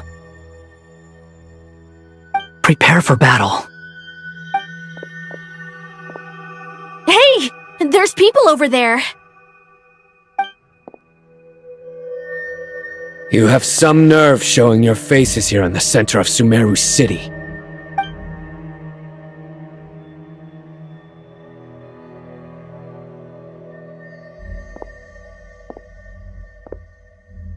You're right on schedule. Well, this guy sure as heck isn't your average Fatui sergeant. They've stationed quite a few people nearby. It definitely looks like they were waiting for us. But something feels off. Everything about this guy feels too deliberate. I highly doubt he's just a subordinate of Dottores. And he's no mere sergeant. Whatever his rank is, it's high. Much higher than we thought. So you've been waiting for us. But it looks like you're geared up for a conversation, rather than a battle. Very clever, General Mahamatra Sino. I know you're the one in charge of this siege, and I look forward to making a deal with you. A siege? Sumeru City belongs to us! Historically, yes. But things can always change. We have quite a sizable force with us, you know. For instance... There's a Fatui ambush at the north gate. Can you handle him? We can for now. Yes, I'm quite sure both sides can hold their ground for the time being. The battle has not yet reached its climax. But what happens next? Do you enjoy watching bloodshed? Surely some of those here are people you count as friends. Once a war begins, some people must die. I doubt you wish that fate upon anyone you know. Wait a second. It's a trick. He's not even there.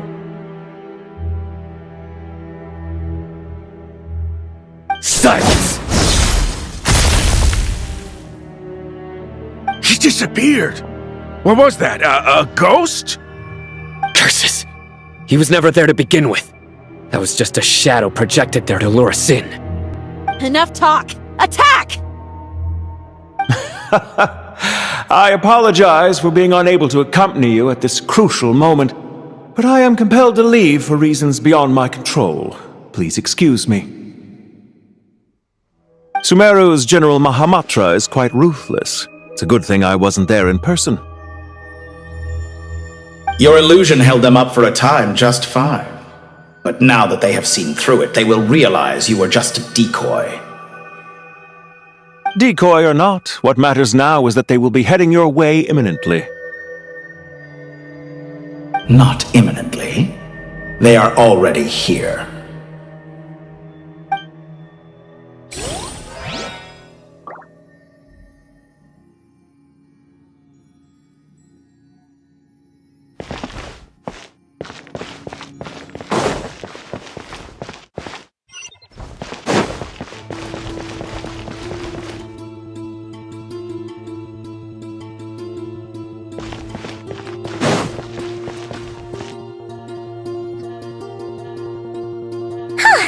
We made it! This is far enough. Tainari, you go help Sino. Don't worry about us. We'll manage from here. Are you sure you don't need me to stand guard? No need. Once the connection is established, we'll disappear from the sanctuary of Sursthana. Go help the others. All right. Goodbye for now, then. Please tread carefully.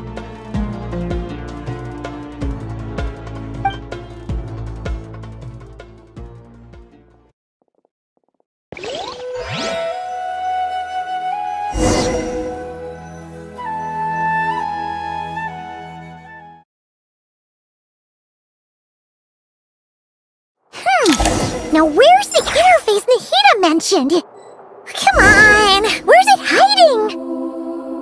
Found it. It's over here.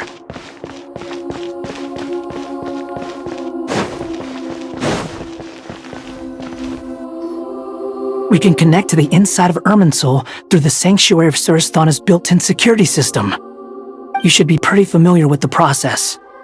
Is it the same route as last time? For the most part, we don't need to adjust any of the parameters. Then I should be fine. And Paimon? Once you're both ready, we'll set off. Wait! The stakes are way higher this time, right? Maybe Paimon should stay outside and help the others. Then, you can focus on the fight without having to worry about Paimon. Huh? Why are you staring at me like that? It's nothing. I just suddenly realized how much you've grown. Hey, you've grown quite a lot yourself. Don't you two start getting into it again. Well, anyway, Paimon thinks she's pretty knowledgeable. Who's the best guide into Vatican? And don't forget, Paimon's a college student now. If we say Alhatham's not a weirdo, it's hard to explain how he came up with the idea of you applying to the academia. But for all that he counts, you're doing surprisingly well in your studies. Just goes to show how important it is to have someone supporting you. And Paimon's not the only one. Let's not forget that you only became a student because of Nahida's personal recommendation. That's fair. I have learned a lot in Sumeru. Oh yeah, did you ever come up with that ugly nickname you promised me? What? No way! We're friends now! Paimon gave up on giving you one ages ago. Anyway, isn't Hat Guy enough of a nickname for you?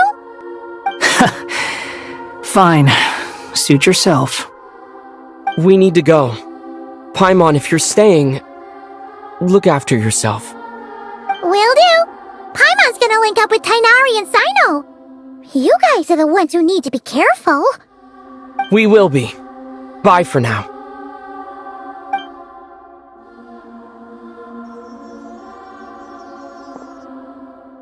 Initiating connection.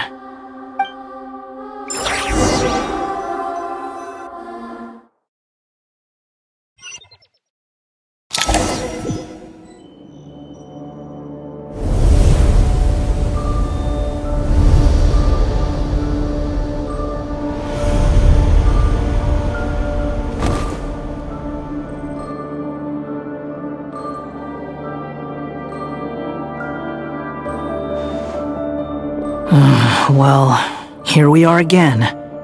Come to think of it, I still don't even know where we're going. Thanks to our terminals, it should be impossible for Irminsul to read. I can... Don't tell me. Only you need to know. That way, whatever happens to me next, it won't affect your progress. Listen to me. Your safety is just as important as mine. Don't even think about sacrificing yourself for the greater good. We came here together, and we're leaving together. All right, if you insist. I won't argue with you.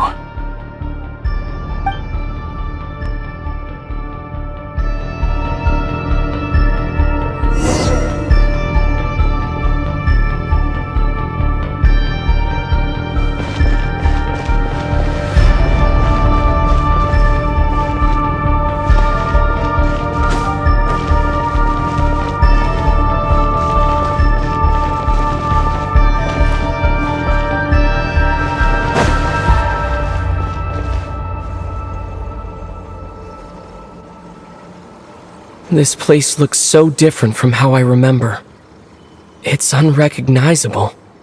It's a complete mess. Like someone's turned the place upside down. Must be Dottore doing.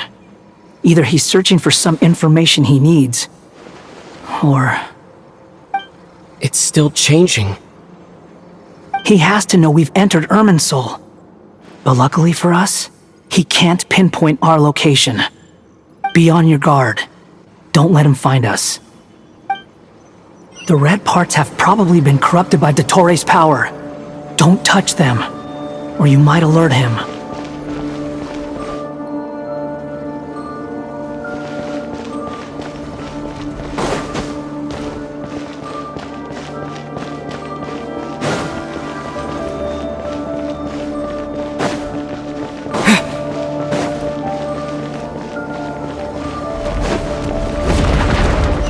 He's looking for us. Tread carefully. That wall could be a problem. Fortunately, it looks breakable. Give it a shot.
Rises.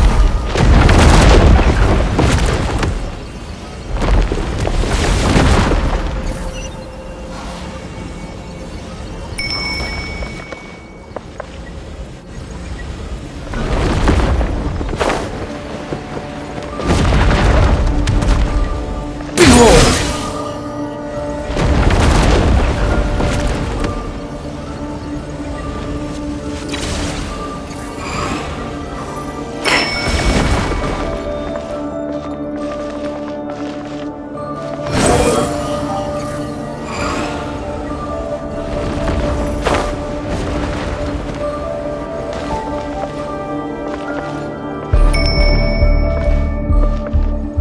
Rises.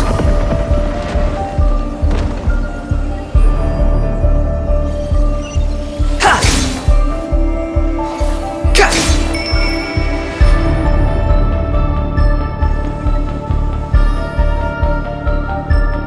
Behold!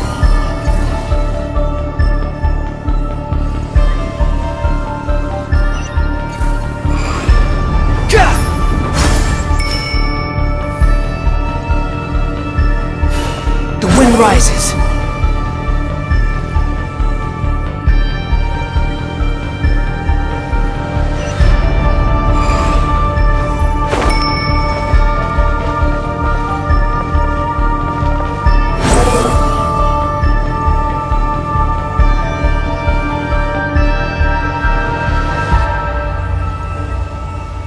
The same old trick again? Are you kidding me? Let's handle it just like we did before. This cheap trick isn't gonna stop us.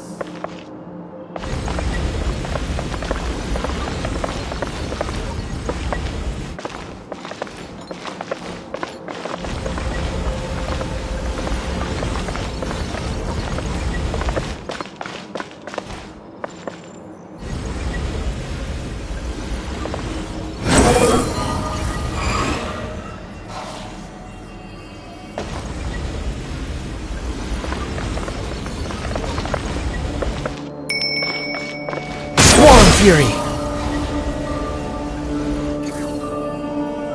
Oh no, it's a trap. Is that why he was using the same trick over and over again? To get us to lower our guard?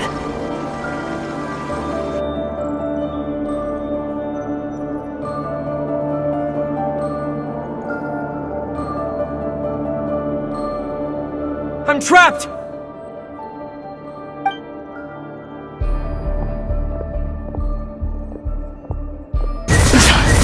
Why won't this thing budge? Hello? Hello? Can you hear me? Nicole, is that you? Yes, it's me. I'm monitoring your progress from inside the Eternal Oasis, and I have to say, this terminal is simply marvelous. It makes tracking you so much easier.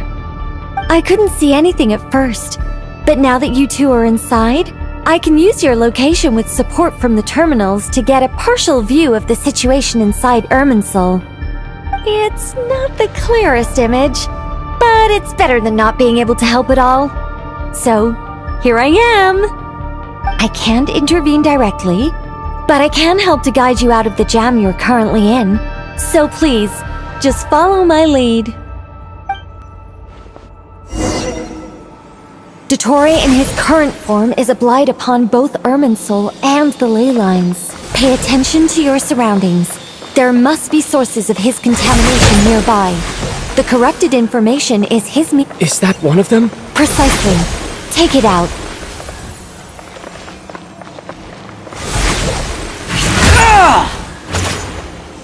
Good work. But we're not done yet. Stay close, and let's see if we can find any others like it nearby.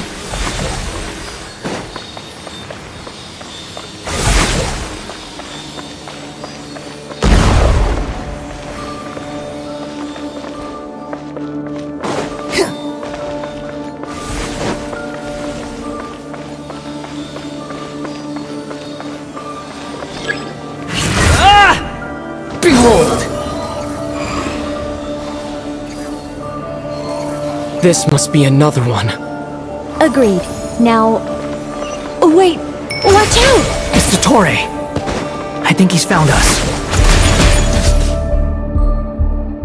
The seal is broken. Quick! Get out of there! The wind rises.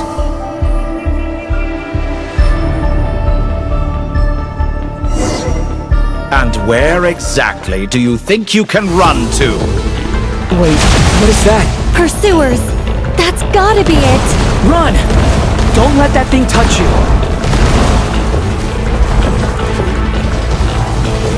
Dodge that attack!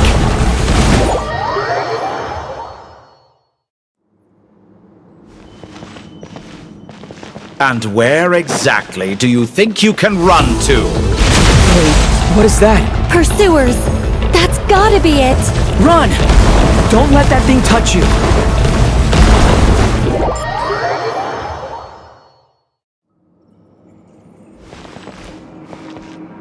And where exactly do you think you can run to? Wait, what is that? Pursuers! That's gotta be it! Run! Don't let that thing touch you! Dodge that attack!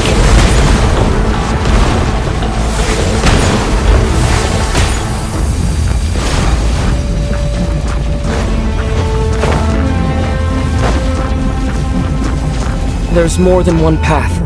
Which way do we go? To the left! Trust me! Fleeing like vermin. What a pathetic sight. Hey! Watch yourselves! Stay focused! There's a cliff ahead. Jump!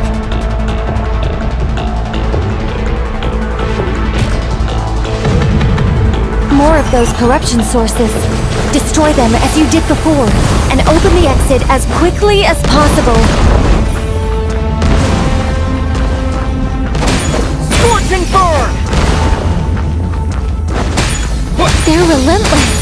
Is he trying to wear us down? You'll just have to destroy these too.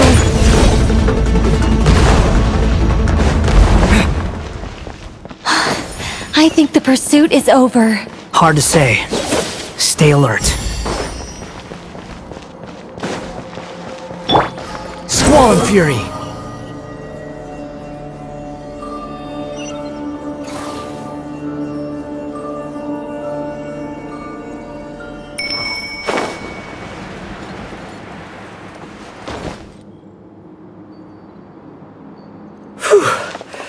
I think we've made it to relative safety. Phew, goodness.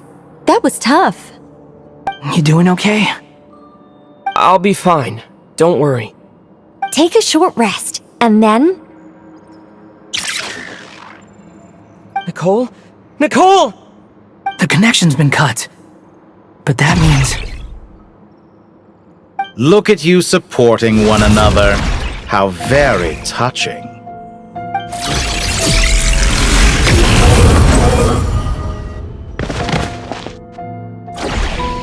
Dottore! Took you long enough to find us. You're more useless than I thought. Oh, really? I think I deserve a little more credit for my methods than that.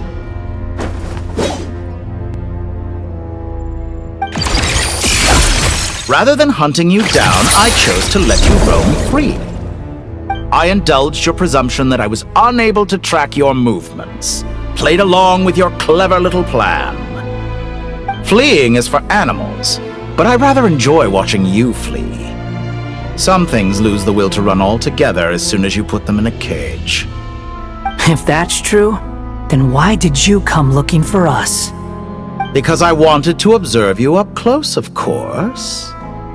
Don't misunderstand me, I'm not here for a fight. Is it so unusual that I wish to greet my old acquaintances in person? After all, it's been a while. Scaramouche.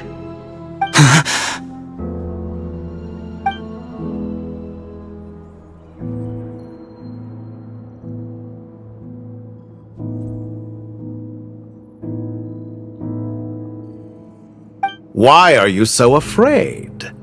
I have done nothing unprecedented in discovering the truth. Nor did I go to any great lengths to uncover your story. You made a bold series of moves in deciding to erase yourself. And with the power of this great chronicling device called Irmin's Soul, you were able to achieve something quite remarkable. Once most people form an opinion about someone, it tends to imprison their mind. Yet you managed to erase every trace of your existence. A novel take on death indeed. However, this meant that you stood out to me all the more when I saw you in Nodcry. I didn't even have to go looking for you. Just the sight of you was enough for me to intuit the truth. For someone in my position, connecting the dots was a trivial affair. It would have been more surprising if I hadn't managed to piece it together. You seem very pleased with yourself for figuring it out. I'm sure you'd even be more delighted to learn the full extent of your crimes. That would hardly be necessary. Besides, isn't there something that concerns you more right now? Something that fills you with dread? Let me put your mind at ease. I have no intention whatsoever of restoring any of the records you deleted. For one thing, it would be exceptionally difficult. But more to the point, I doubt that the prospect of losing your current life is all that frightening to you. Because in your case, the cruelest twist of fate is that you'll never again have the chance to make up for any of your mistakes. Isn't it? Dottore?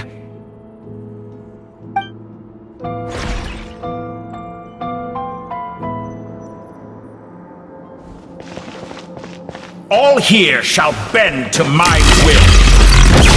Honed in flame!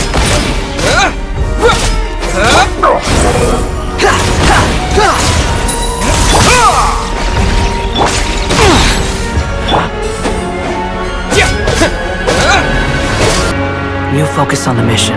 Got it!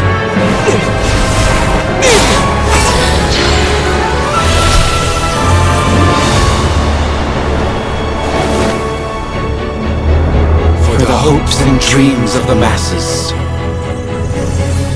Open the secret door on this enchanting night. May wisdom's light eradicate ignorance and darkness, and hereby fulfill our ancient vow. Commence data extraction.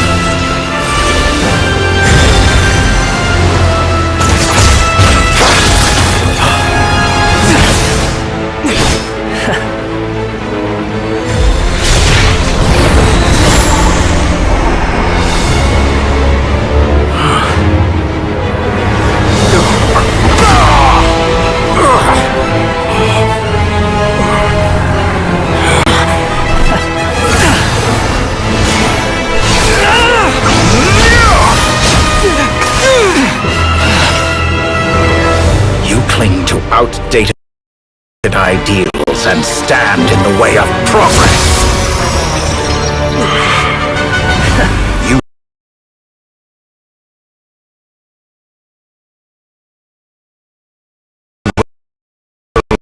pay for interfering with the grandest experiment of all time.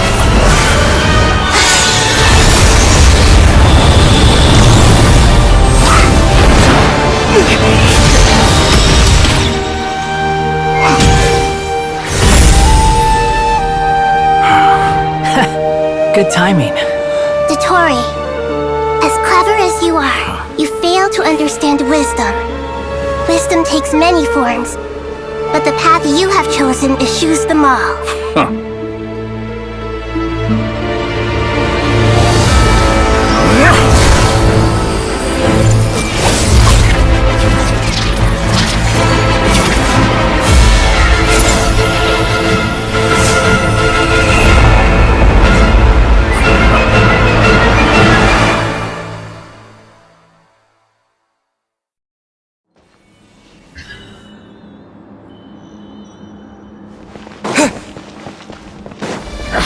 My strength is fading!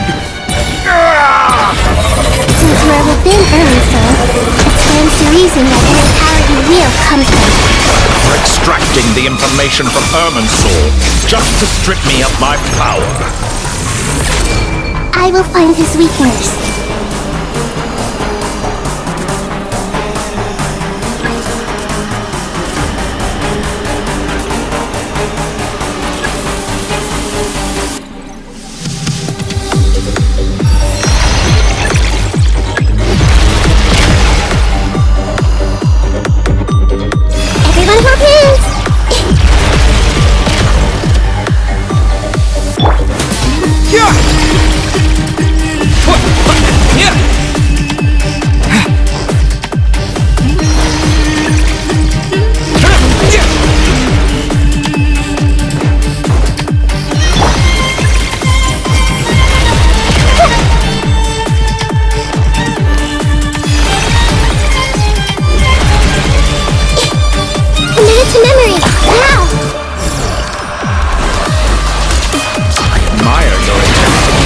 A new variant, but it's nowhere near enough.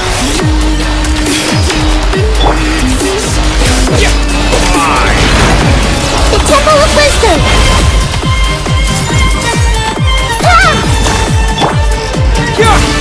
Just like a little buzzing fly. A petty trick.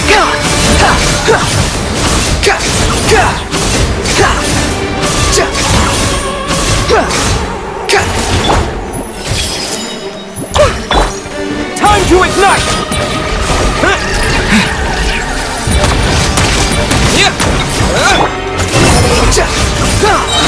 Bow your head! Burn all before you! Blade of the primal blade! I see everything! Make yourself to who? We're so close! Just hold on a little longer! I'll hold him up! Traveler, Hat Guy, the rest is up to you! We certainly have a knack for surprising each other, don't we? I'm just getting started. It's time! Say your prayers!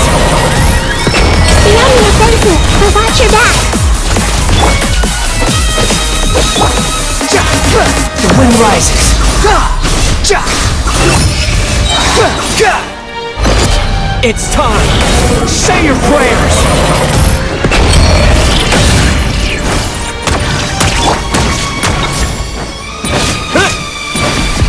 Let's try this! Swallow Fury! How amusing!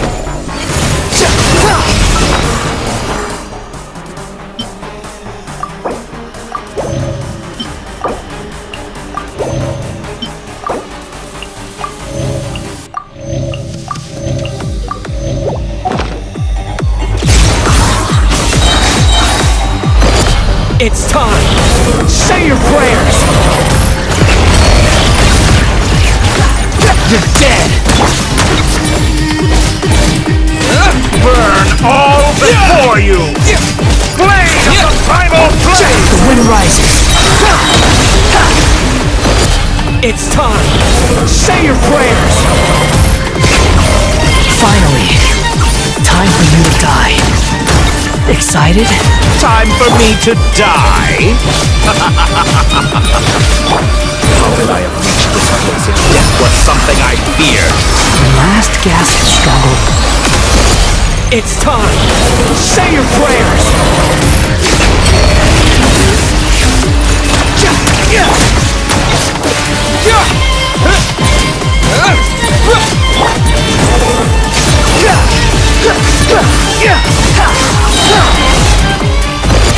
It's time!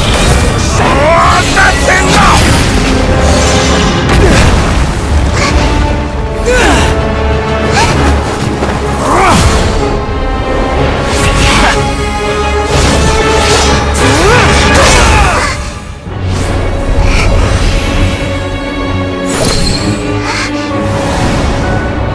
It's all yours. Do with it as you see fit.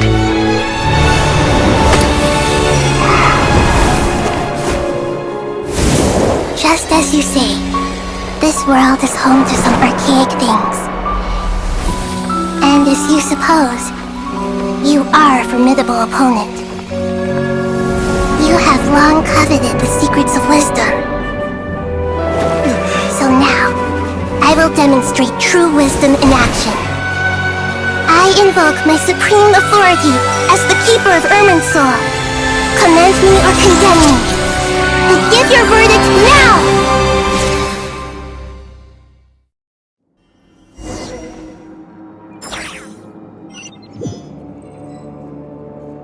Blessed One of Wisdom, Mahakusaladhama, are you certain that you wish to exercise your authority to destroy Irminsul? It represents both your roots and your finest accomplishments. You truly intend to abandon the very thing you have always fought for? This is my decision. Irminsul has been corrupted beyond redemption. Irminsul is the original tree of Tevat.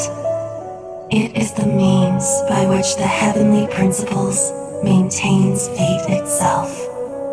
The 7 Archons should honor and revere it, for their authority was bestowed upon them by the heavenly principles.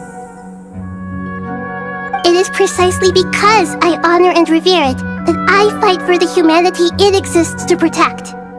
Wisdom is knowing how to weigh the options and make the right decision. If you truly care about the fortunes of this world, then it is me you should seek to preserve. Planting a seed begins the chain of cause and effect. Since you have become a great tree yourself, why should the loss of another tree be anything to fear? Till we meet again, Lord of Dendro.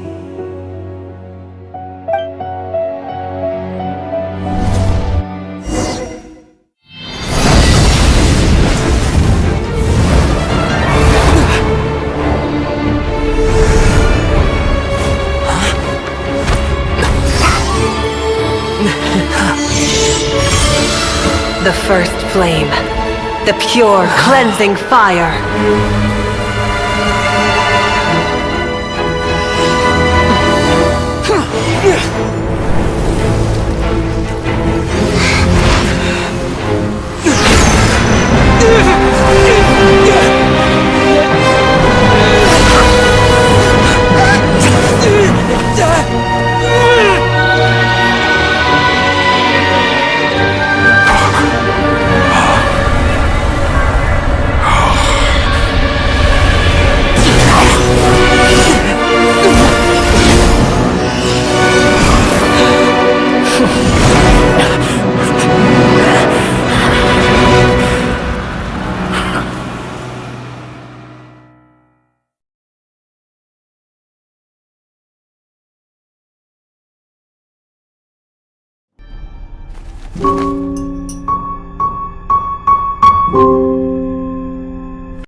Shall we?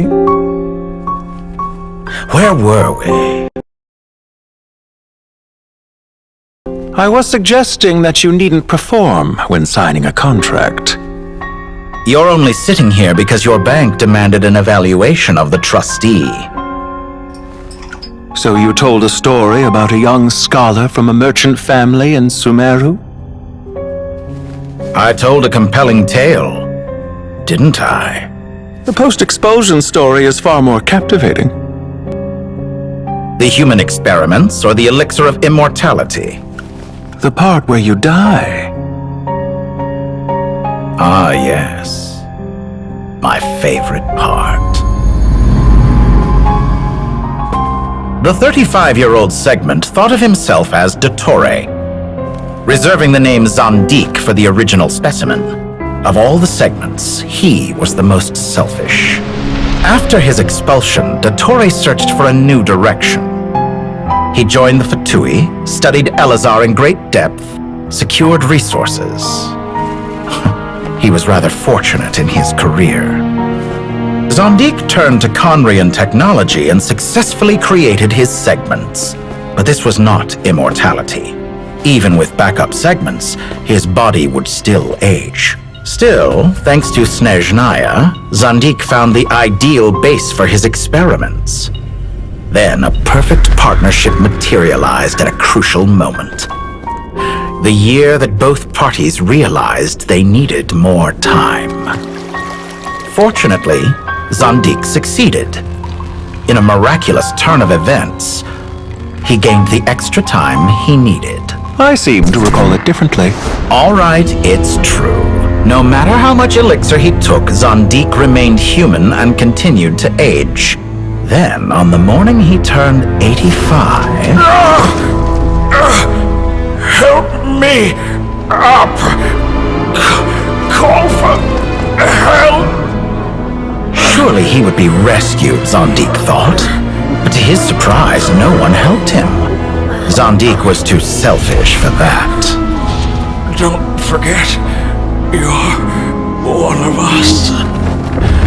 Yes, and we're all waiting. Waiting for me to die. Pantalone arrived for a meeting and happened to witness what followed. He found it unsettling. I never said that. But the Zandiks were unfazed. It was a rare opportunity for self-dissection.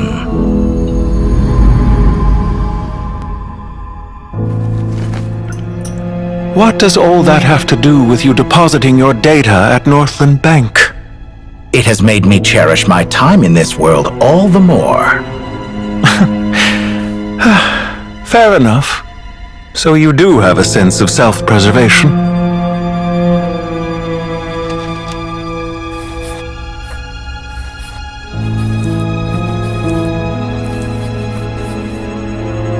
What do you mean? You're hardly normal, and you don't cherish life. You just don't want to admit defeat in the limited time you have. Even so, don't I deserve an interesting ending? I'm counting on it.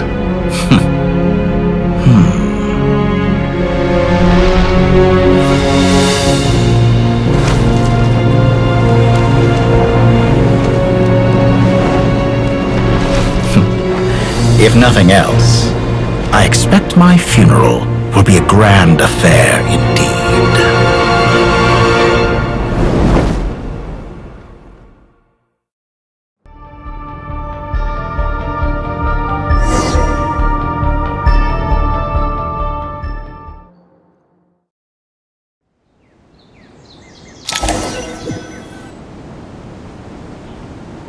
What a magnificent fire. In Snezhnaya, we light fires to ward off the cold. Fire, it seems, is antithetical to ideas such as cold, frozen, and unchanging. Perhaps it has always been that way. From the beginning, fire has been used to drive away wild beasts and warm the body and mind. You could say it's a form of treatment. One that cures the human heart of mortal fear. Mortal fear? Something you haven't been acquainted with in a long time, by the sounds of it. Whereas you, I'm sure, must know the feeling quite well indeed. I remember when we first discussed the elixir of immortality, you claimed that extending your lifespan was about buying more time. But was that really the truth? You fear the prospect of dying a wretched end in this world, don't you? Of course I do. I'm only human, after all. And while you may have forgotten it, you cannot deny that you too were once human, Dottore. I do not believe that there is no such fear in your heart. Perhaps you are right. But I abandoned it long ago and devoted myself to my experiments. I have felt no fear since. From the very beginning, I never thought you could win this game. But still you came, contract in hand, to honor our agreement. Because I am a reputable partner. And as we have discussed, experiments are about more than results alone. The process is equally important. I have come here and completed my creation, and I do not regret my decision. I'm afraid your journey ends here. After I die, there will be no one to make the elixir of immortality, and your remaining stock will only last a few more years. How then will you prove that you didn't perish in this incident alongside everyone else? When I feel optimistic about market environments, I never forcibly adjust them. They have their own direction, and I myself am one such environment. I have been quite particular about many things in my life, but where the manner of my death is concerned, I choose not to be. You make yourself sound so magnanimous. Oh, but I am, and I hope you will be too. It may have been a long time since anyone told you this, Dottore, but I recognize that you are a truly rare talent. Ha! I can see it. The experiment in blasphemy that I've been performing all this time. It has been a long process, and I do not care about the results as much as people might imagine. If the very goal of your experiment was to explore infinite possibilities, then there was never any reason for it to end. Indeed. Yet now, the experiment has officially drawn to a close. What should I call you? Zandik? Or do you prefer Dottore? Suit yourself. Goodbye, Feofan. This time, that's what it truly is. And don't I know it? Goodbye, Zandik.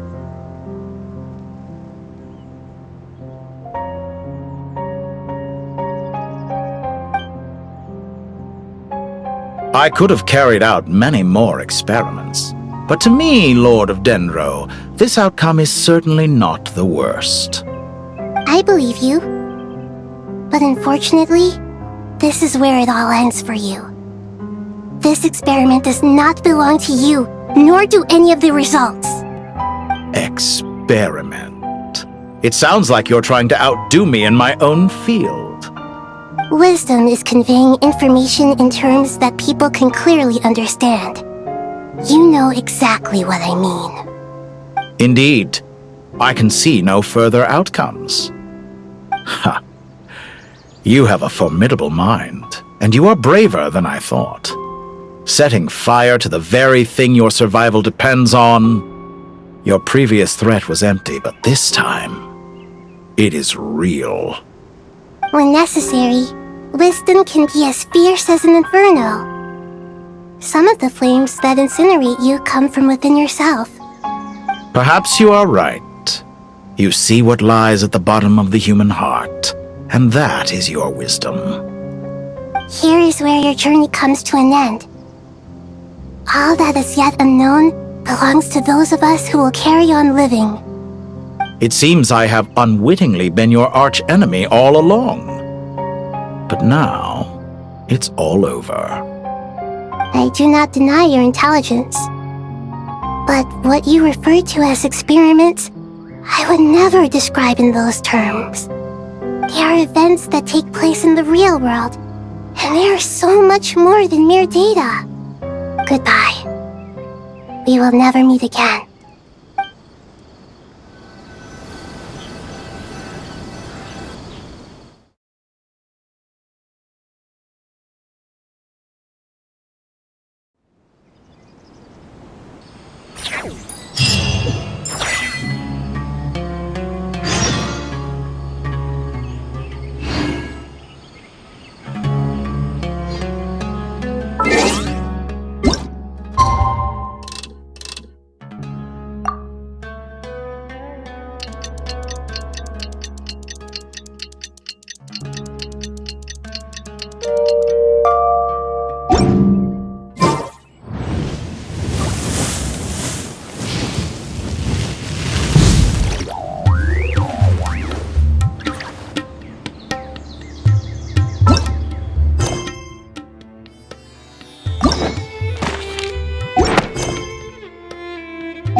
Many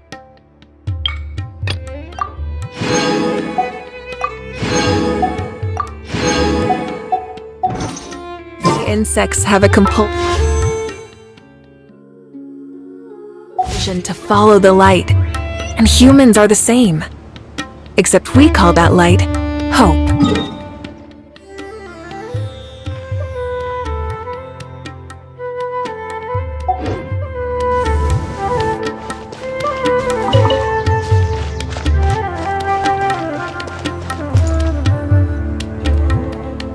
Well, that's the last of them. Everyone on the list is already back where they should be. It was a long, hard road, but we finally finished escorting everyone back. I just pray that we'll never need to leave again. Paradise. In the annals of the Temple of Silence, that word carries great significance. It represents the hopes and desires of the gods. Their longing for a place to rest. I wouldn't think gods need such a place. People always think they're the only ones who can lose their homes. They forget that gods too need a place to reside. As the Goat King once said, "A god without his people shall cease to exist." Gods need their believers every bit as much as their believers need them. Only we can truly understand how much the desert faith has faded over the centuries. But we still talk about the gods as though they're part of our lives. Given the myriad ways in which gods and humans interact, I'd say they really are. How else could Dunyarzad consider the Dendro Archon a friend? Well, that sounds about right to me. Describing them as friends sure makes us feel a whole lot closer. If you told me a few years back that I'd have this many friends, I'd have called you a liar. Belief is a choice, just like friendship. We've made our choices through battle. The right ones, wouldn't you say? I'll be heading back to the Temple of Silence. I heard the Goat King and the Ibis King decided to pay us a visit. How about you? It's back to Aru Village for us. Still plenty of supplies to distribute and people to help. Until next time, old friend. As long as you can find the time, you're always welcome to visit us in Aru Village. Right back at you. Make sure to drop by the Temple of Silence the next time you're free. Or it is that two of the other 7 pillars, Shezapang and Bennu, might also be dropping by. Since you're wearing the symbols of their power, it'd only be fitting if you came to see them for yourselves. Dropping by? That makes it sound like they're visiting a neighbor's home. Well, the temple was founded by Hermanubis, so I guess to them, that's exactly what it is. Guess that's true. All right. We'll make sure to find time to stop by. Stay safe on your journey home. I will.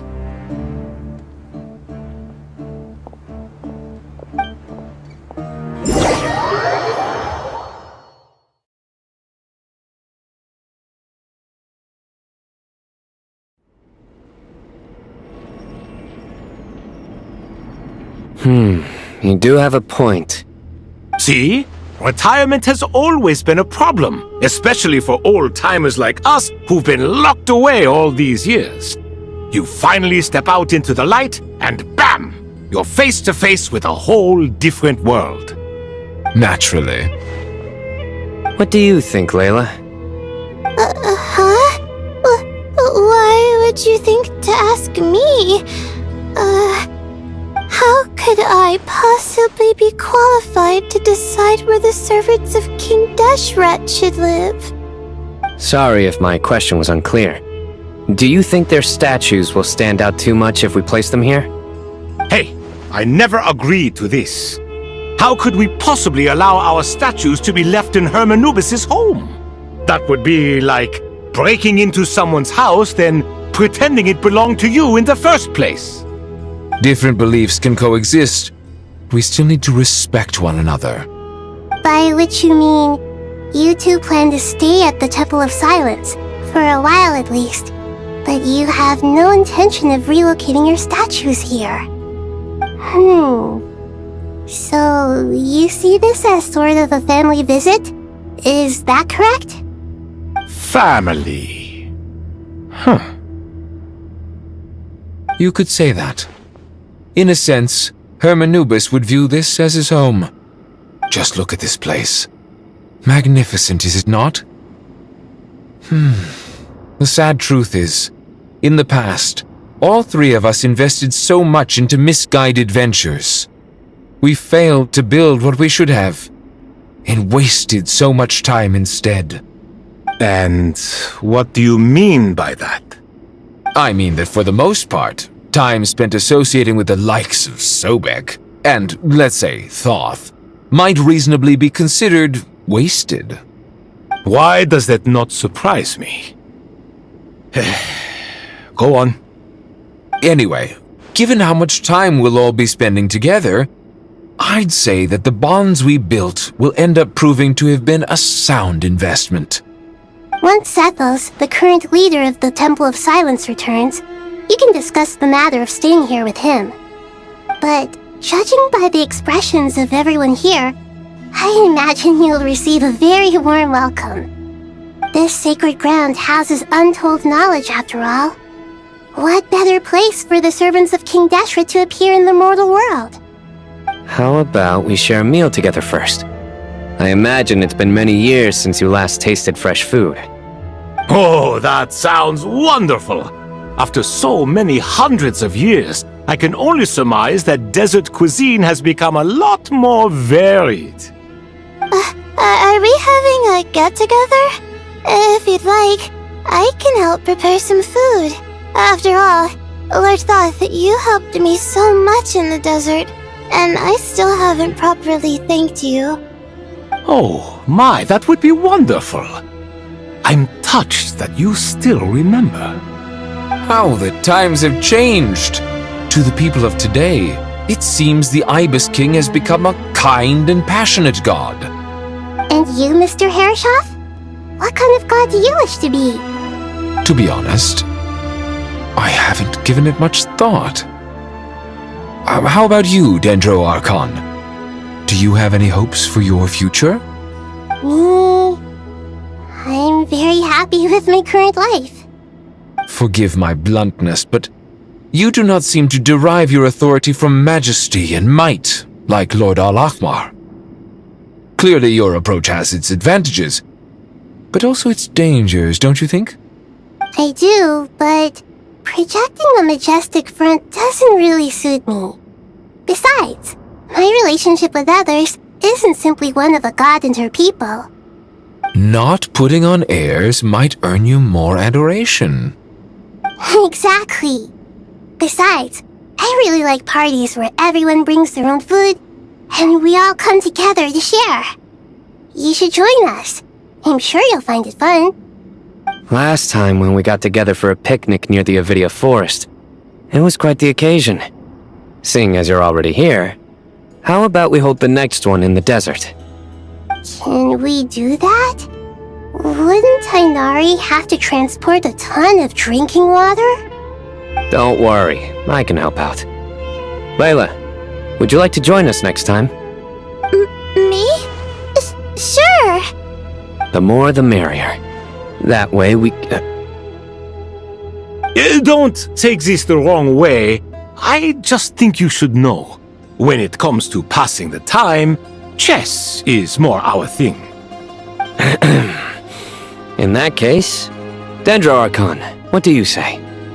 If I were to compete against you, I can't say with certainty I'd win, but I certainly wouldn't mind giving it a shot.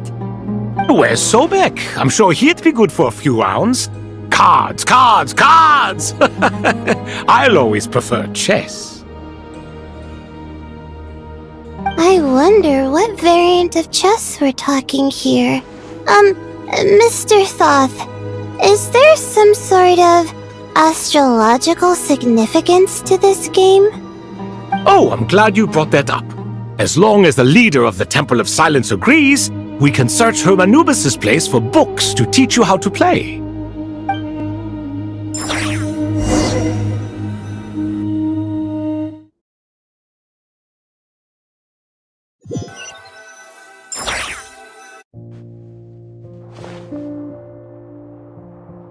Such devastation visited on Sumeru City.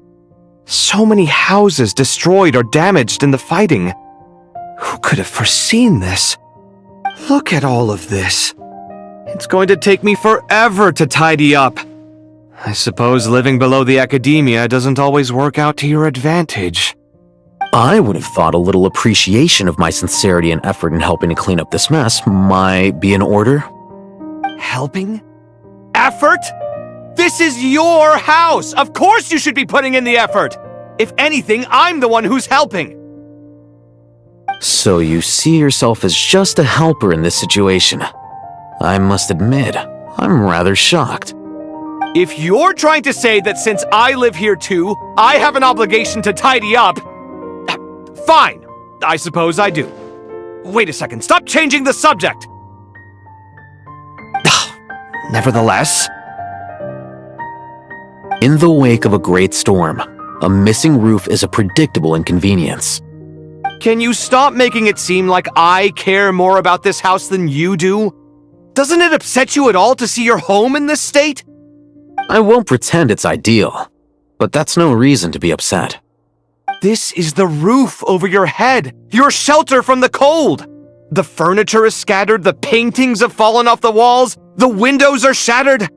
Don't you feel even a little disheartened? The way I see it, these problems are easily solved. Ugh, this is precisely why I hate talking to you about sentimental things. It's like banging my head against a wall. You simply don't understand just how much work goes into making a proper home. It sounds like this is causing you a lot of anguish. You mean the house or the paintings? I mean your sentimentality. Oh, well, yes. But I'd rather not dwell on such things right now. Generally speaking, when anguish becomes the norm, people usually make an attempt to improve their situation. But there are so many people and things in life that are difficult to change. It's not like you can force them. Besides, anguish can be a source of inspiration, and I'm not sure I could break my reliance on it. I'm glad you're able to make yourself think like that. What kind of a response is that? I was stating a profound truth about the very nature of art. Suffering is the cradle of all creation. Even you can't deny that. And I wasn't trying to. I'm just happy for you. Pure and simple. Can't you tell? Happy about what? Happy that you can always find an answer that backs up your views. You... More often than not, life is a process of running into problems and then searching for answers. Yours more than most. Not everyone's so good at justifying things to themselves. It's something that you've been steadily mastering. Huh. What about you, then? What skills have you been mastering lately? Pass me that box. Huh? Okay. You may consider this my progress on the path to mastery. What? Wait a second. Isn't that box mine? Hey, it is! It must have fallen off that shelf! I'll hate them! Those are my paints and inks! Would you like me to put it in your bedroom for you? Huh? I mean, sure, if you don't mind. What kind of progress is this? Does he think he can bribe me? Not that giving me back my own things is much of a bribe. These books on the floor, they're a complete mess. And this one, didn't he say it was an out-of-print collectible? It's completely covered in dust, and some of its pages have even fallen out. Ugh, guess I should help him repair it. This one too. And this one.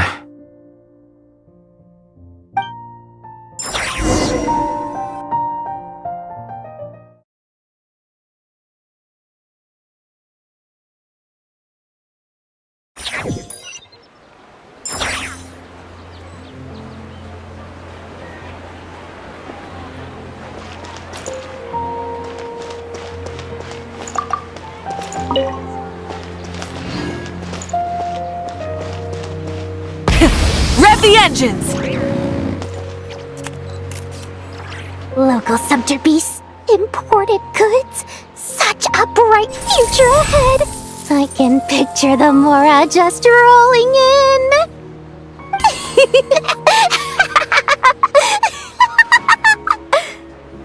You do realize you sound like a choking cow? It's called being imposing. Can't you feel it? Are you not intimidated? Oh, I'm positively shaking in my sandals. What commands do you have for me, oh mighty Lord Sangamabe? You've got a lot of nerve, Nefer. You went and told Candace and the others everything, didn't you? Seriously, do you have any idea how differently they see me now? Surely that's a good thing. I presume they're more disposed to actually like you now, maybe even view you as a friend. You traded my secret for sympathy! Thanks to you, I've lost every last shred of my mercantile majesty. How am I supposed to make anyone think I'm a big, scary investor now? The dark days of Lord Sangamabe are behind you. Why not take this chance to make a few honest friends? Speaking of friends, since when did the notorious Lady Nefer gain such an admiration for holier-than-thou types? A moon chanter here, an angel there? Who'd have thought it? A coming together of fates, nothing more. No need to throw around accusations of admiration. Forget it. You're right about one thing at least. Making friends is never a bad thing for a merchant. So, I really took a loss this time.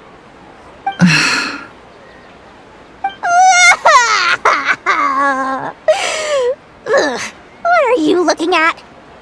I'm trying to see if you're really crying or if those are just crocodile tears. A little birdie told me that when Lord Sangamabe makes money, the tears flow from the center of her eyes, but when she loses it, they flow from the corners. Which is it this time? Ugh, you are so annoying. I'm not talking to you anymore. Nefer, thank goodness you're here. I've been looking everywhere for you. Huh? Well. If it isn't the House of Dana's very own librarian. What can I offer you today, Miss Katayun? Oh, no, I'm not here to buy. I'm here to bring Lady Nefer a book, and a fascinating one at that. We agreed to meet at the entrance to the mausoleum of King Deshret. One more thing, I bought this copy with my own money. It's not borrowed. Reasoning knows not time of day, but suspense always follows a blizzard. That's quite the mouthful. Huh? Isn't that the one that... It was all the rage for a while. People throughout the city were clamoring to get their hands on a copy. The names inside were all circled. Everyone thought it was a riddle. Don't bring up that book in my presence. I don't even want to hear its name. That thing was nothing but a scam! Surprisingly enough, I've actually heard of this book, though it doesn't seem of much consequence. So, what truth lies behind it? You're from the Vahumana and you're asking me what the truth is? I'd say the actual truth was about the least important part of the whole episode. I brought you this book because it probably has the most interesting backstory of any in the House of Dana's collection, at least in recent years.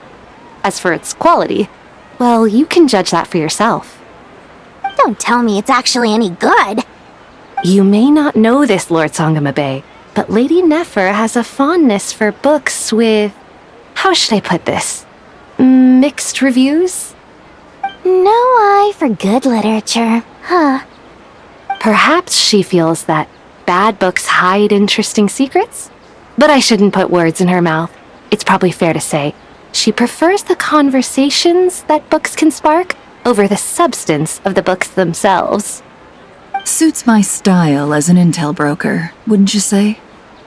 Very interesting, thank you. I'll return it to you once I'm done reading. And as it happens, I have something for you, too. Incense? I imagine you've already used up the incense I gave you last time. Here's some more. This batch is from Nodcry, so the scent won't be quite the same. Well, actually, I've been saving the incense you gave me. I couldn't bring myself to waste it without a special occasion. But I'll gladly accept this, too. And I promise I'll use it this time. Katayun, you haven't changed a bit.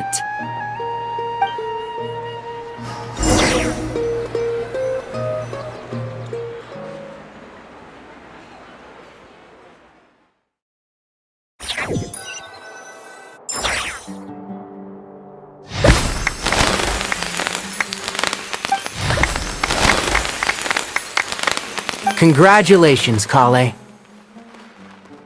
Well done, Kale.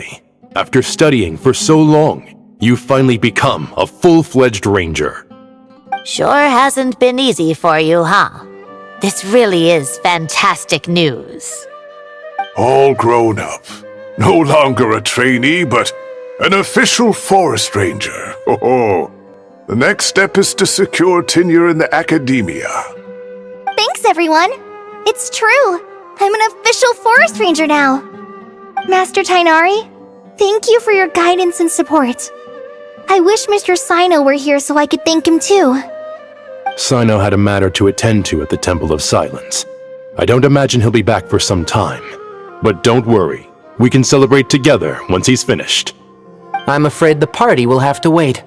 Kale still has some matters to attend to first. Kale?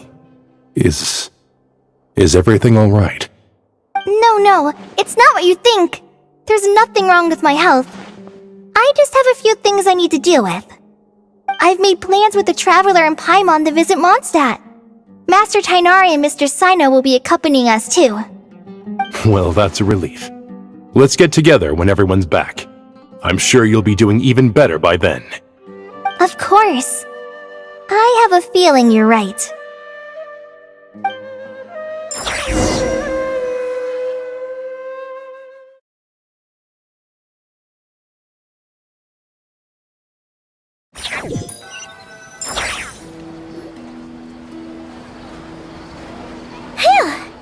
After all that catching up on sleep and food, Paimon's feeling full of vim and vigor again. For someone who spends so much time resting, your recovery routine is surprisingly simple. Hey! Paimon's been working her butt off too, you know. She flew all over the city helping everyone out. Don't worry, I saw how hard you worked. Alright, we all know you're the most hardworking person in Tavad. As long as you're rested and full, that's what really matters. Paimon's been looking around the place, and it seems like the city's already on the mend. But Paimon's been wondering how Nahita's doing. We should check in on her.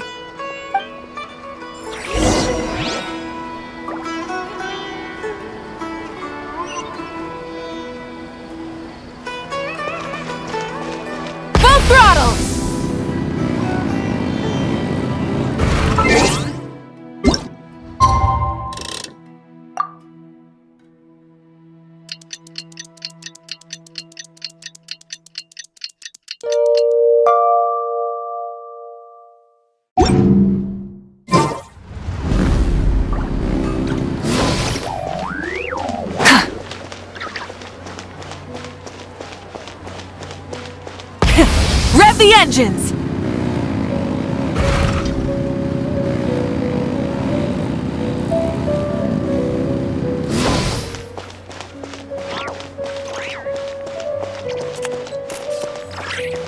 Try and stop me!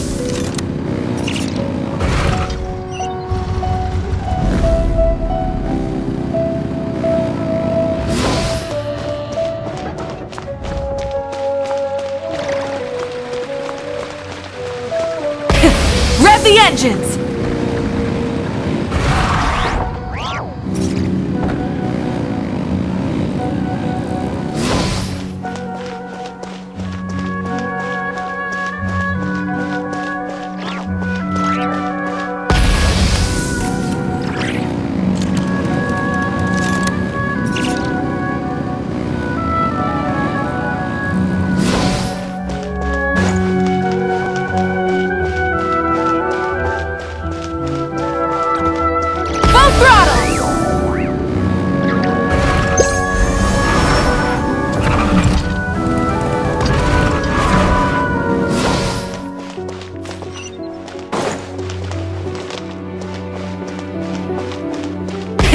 Rev the engines!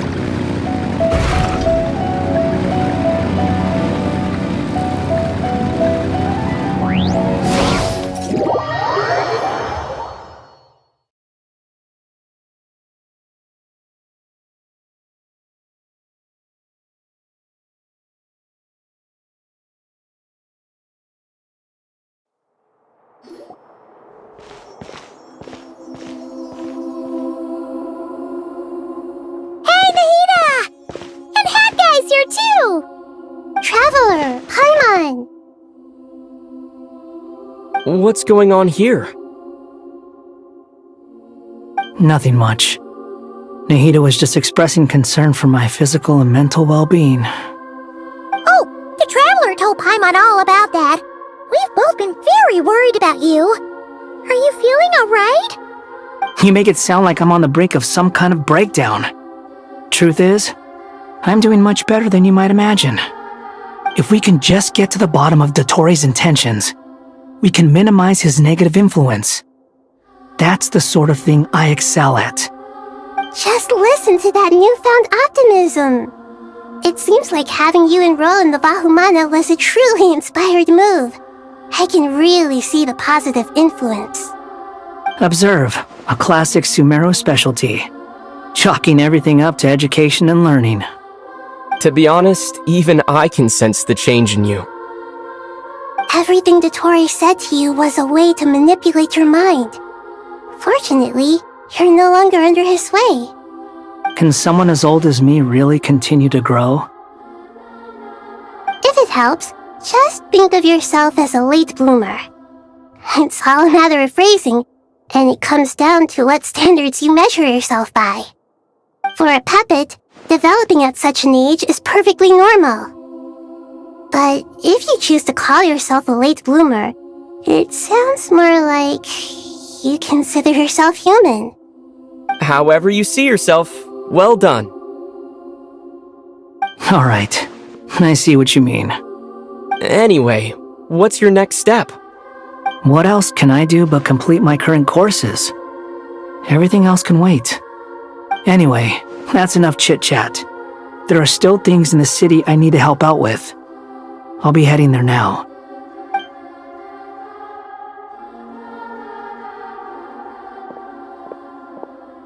I'm so happy that Hat Guy is doing better than we thought. But what about you, Nahida? How are you holding up? The pyronosis burned down the corrupted Irminsul. The flames blazed for 7 days and 7 nights before they finally subsided. All that was left were the parts underground. Now, Aru shoulders the responsibilities that once belonged to Irminsul. The situation was contained before it got out of hand, so Tevat's most vital information has largely been preserved. Irminsul has a strong influence over you, doesn't it? How will you cope now that it's gone? There is no need to worry. Thanks to Nicole's extraordinary talents, my connection to Irminsul has been severed and transposed onto Aru. Angels can do things like that? They can. Such abilities are precisely what makes them so powerful.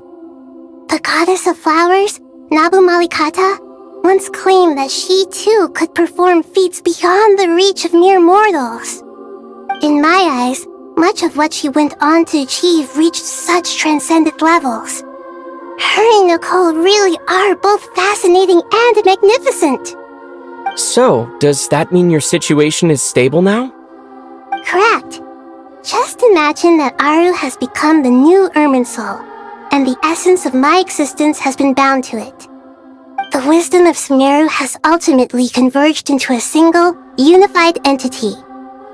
Should we ascribe this all to fate, or is it merely fortune? Whatever it is, the important thing is that you're okay, Nahida. Dendro Archon, Lesser Lord Kusanali. Oh, thank goodness you're here. Greetings, Traveler and Paimon. Sir Nevis, do you have something urgent to say? Yes, there's something I need to report. We've received a message from Snezhnaya.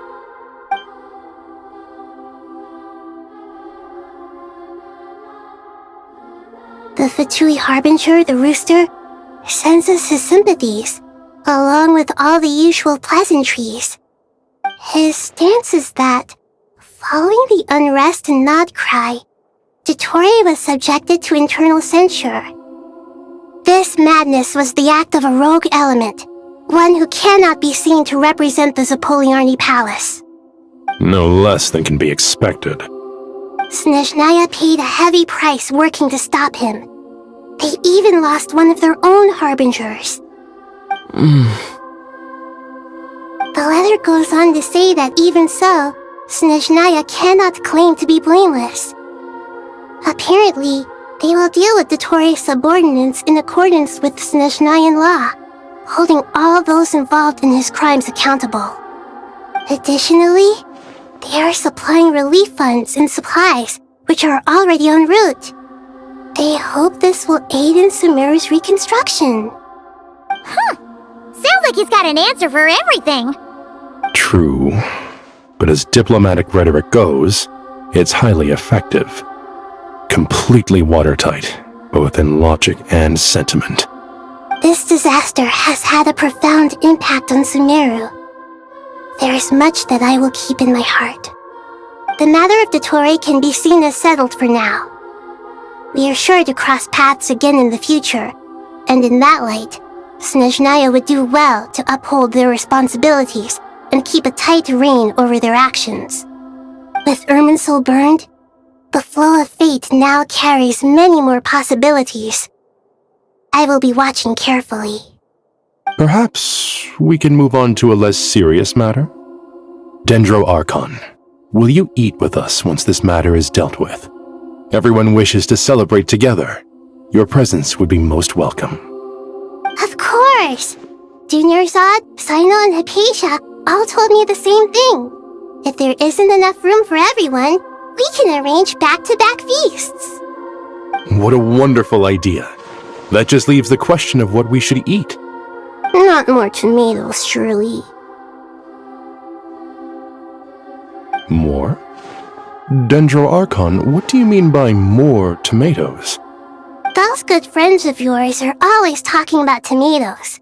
Sometimes when I'm walking through the city, I can even hear them arguing in the fields. Since you see them so often, you must hear about tomatoes even more than I do. Tomatoes. Tomatoes. The word has a certain magic to it. Like the autumn fur of a sumpter beast swirling in the wind, sometimes flying up my nose. Tomatoes.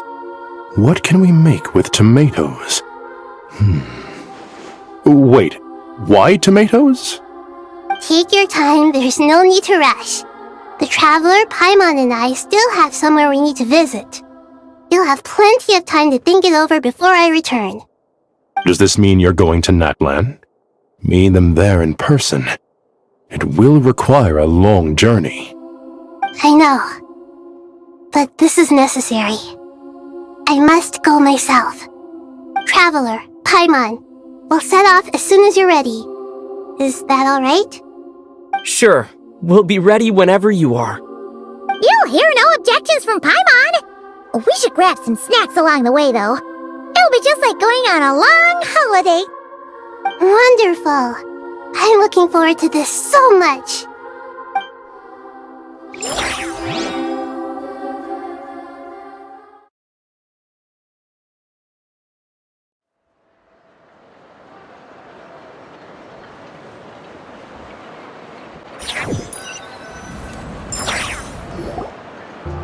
That land is such a lively place.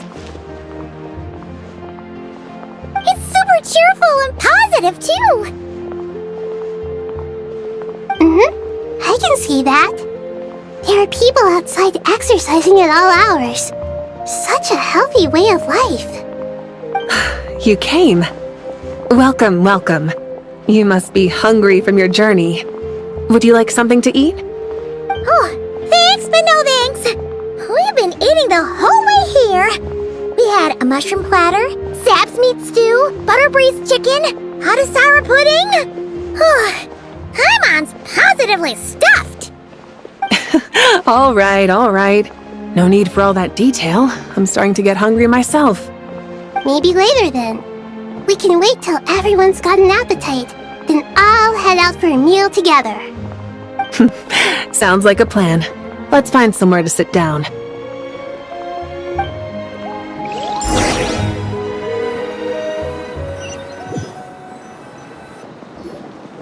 I should tell you, I already have some sense of why you've come. Why's that, Malika? To say thank you. Your senses are spot on. But on top of that, we also feel guilty. Because the pyronosis has vanished? I sensed its loss. Despite scouring through the remnants of Irminsul, we couldn't find any sign of the pyronosis. Not even any trace of it burning to ash. That's certainly unusual. Still, the potential fallout from Irminsul's loss is significant, to say the least. Perhaps the pyronosis's disappearance is simply a knock-on effect of the impact it's had on a certain strand of fate. There's no need to feel guilty. We were clear that this time, there was to be no returning, only giving. Pure and simple. Thank you really is a fascinating phrase. We use it to express gratitude for the smallest of things. Yet, when faced with a kindness too immense to describe, we use exactly the same words. It's not that we lack other means of expression. It's that when we truly need to express our feelings, the simplest and purest words are always the most powerful. You're right. In Natlan, we prefer simple expressions too. Companionship, friendship, support. They might not sound fancy, but the sentiment behind them is sincere. That's wonderful to hear. Sincere feelings are often a vehicle for the deepest wisdom of all.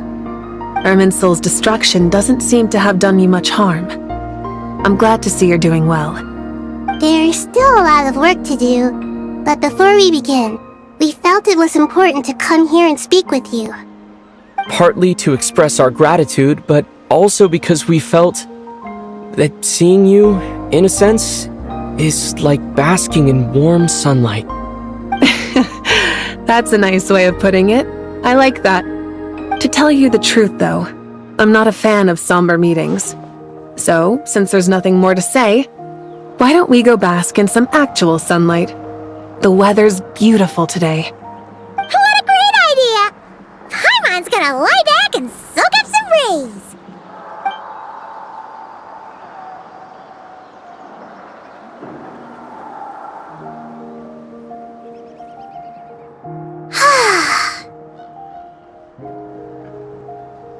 In that case, I think I'll lie down for a bit too before we head to our next stop.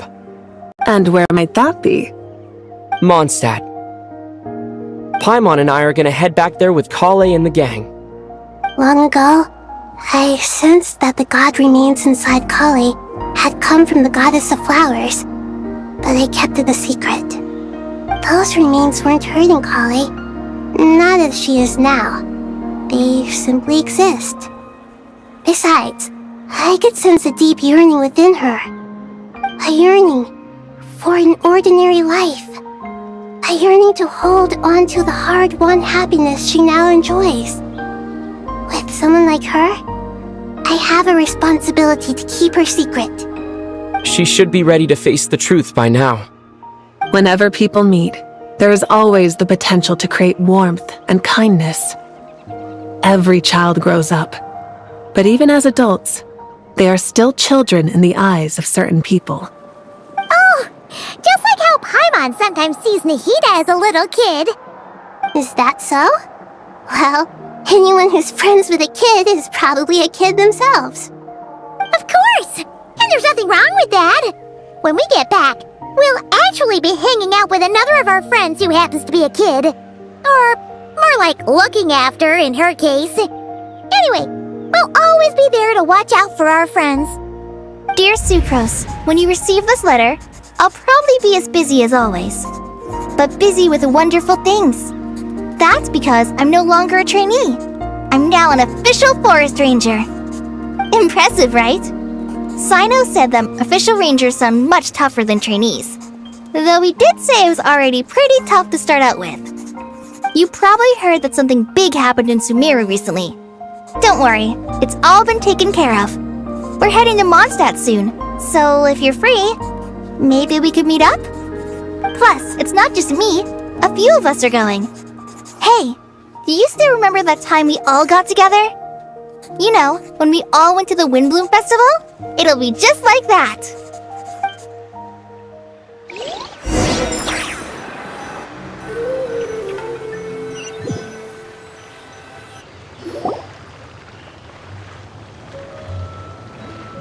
Dainari, is that... Don't you say it! Is that the great VII? Behold, the great VII, General Mahamatra. How times have changed. I wasn't expecting you to beat me to the punchline. You've changed. You've really upped the aggression in your battle against Sino's jokes. Kale, how did you know what I was going to say? For the love of...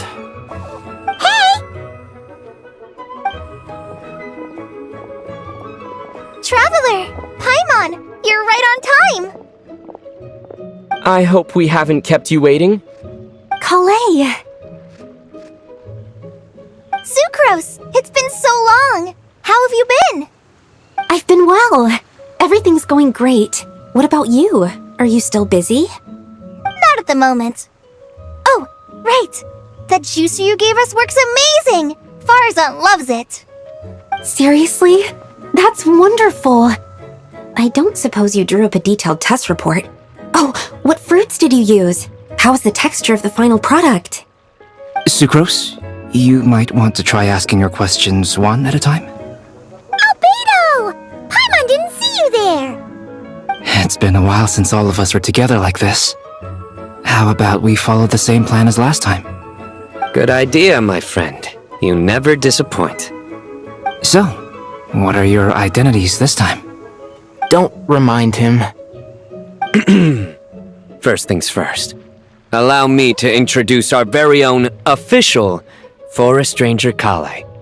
The rest of us are simply her humble travel companions. This sounds like one of those mushy stories that gets people hooked on some corny, heartwarming premise. Oh, is our story not heartwarming? If I recall correctly, there was even a scene like this in King of Invocations. Besides being heartwarming, our story's also about tough, impressive-sounding job titles. At least that's what I think.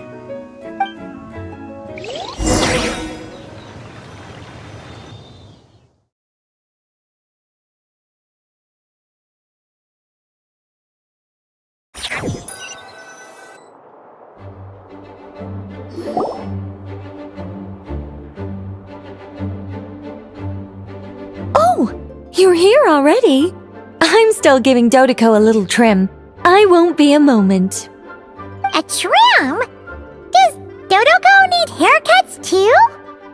Of course. It's important to know how to take loving care of the apples of your eye. All of these trivial matters get left to me. It's because I'm an angel, and angels are, in a way, the guardians of all Teyvat. Oh, right! Wow, that's definitely an impressive-sounding job title. What are you writing?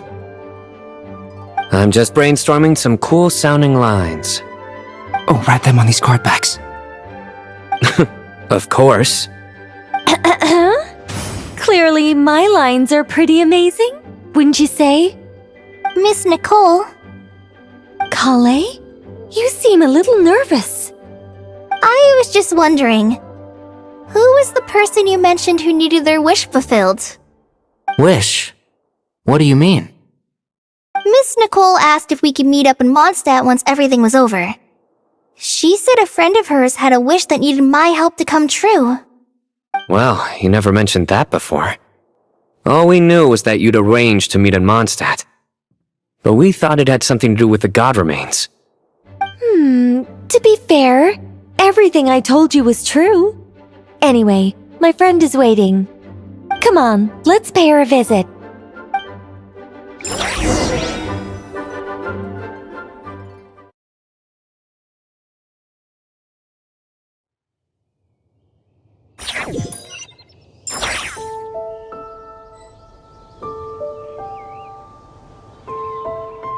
Try and stop me!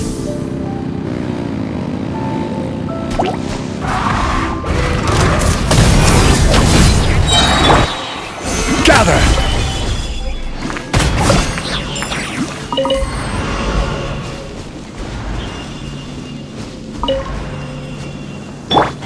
Silence! Rev the engines! Huh? You're... Surprised? I bet you weren't expecting to meet a woman like me beneath this beautiful tree in a faraway land. An oasis will spring from the place where a djinn resides. That saying falls somewhat flat here in Mondstadt, given that everywhere is already so lush and green. Lilupar, what are you doing here? I made friends with Miss Nicole. I asked her to bring me here and then invite Kale to come. The prologue to this story is that I have a wish. It has stirred within my heart for centuries. Millennia, even. Originally, it was merely Al-Ahmar's lie, but now it has become reality. Could this be... related to the goddess of flowers? My dear young lady, my mistress left her final trace in this world upon you. I can't tell you how glad I am to see you here. And now I have seen you, and peered into your heart. You have experienced hardships and suffered setbacks. The torment an ordinary person might expect to face has befallen you threefold. This is the source of your resilience. But, beneath all this, I've witnessed the seeds of desire. You yearn to return to the simple life you once knew, do you not? I do. I want to throw away everything that isn't mine. But how do you decide what is yours? The scars that others carve into your flesh? The kindness and love they inscribe? Are these things not yours as well? They are. This is something I've talked about with Miss Nicole. Miss Nicole said I should learn how to adjust my standards. I just want to live as an ordinary human. Anything beyond that isn't mine. Don't you want anything from the remains of the goddess of flowers? She gave me a revelation once. I think that's already more than enough. In the past, you would not have possessed such a rich heart. Your brief life has taught you to hold on to everything good, to home in on kindness. How fascinating. You're nothing like Nabu Malikata, and you're certainly not her. Of course not. I'm not some great and powerful being, Miss Lilopar. Yet I am a djinn. We exist because of the Lord of Flowers. We revere and love her. My wish is to see her one last time, to give everything for her.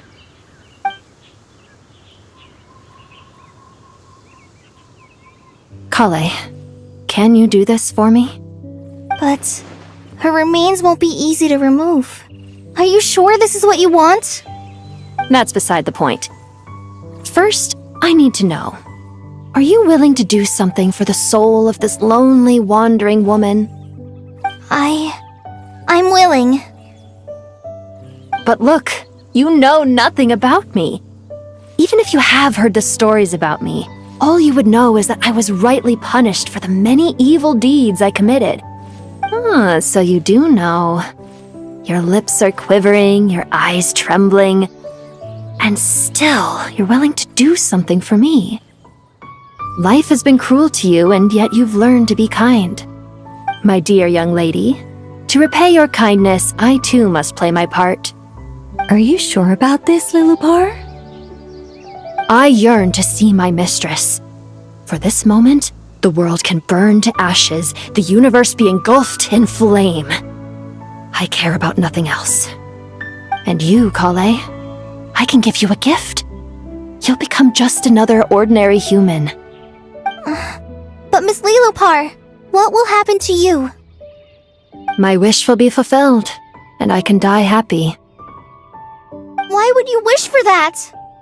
A long, unending life might seem desirable for one who has never possessed it, yet it brings torment to one who has. My remains are scattered across the yellow sands, but my soul can find no peace. Since you've promised to grant my wish, give me that release. Allow the dying to die, and let the dead rest in peace. You have my thanks. Kale, there's no pressure on you. What she said, it's all true. A wish is a genuine desire, after all. It's as if you want to use the last of your life to give me a better future. Nothing so selfless. We'll be using our futures to fulfill each other's wishes. This is a noble act, a beautiful and secret transaction between two women. I understand. Miss Lilupar, I'm ready. Close your eyes, Kale. Then open your soul. From there, I will embrace my mistress. The downpour of flowers is your touch, like returning to the very beginning, like surrendering to your grace, my mistress. People say that devotion is beautiful, yet filled with pain. How foolish of them. For me, devotion is beautiful, pure and painless. Devotion is my love. Thank you.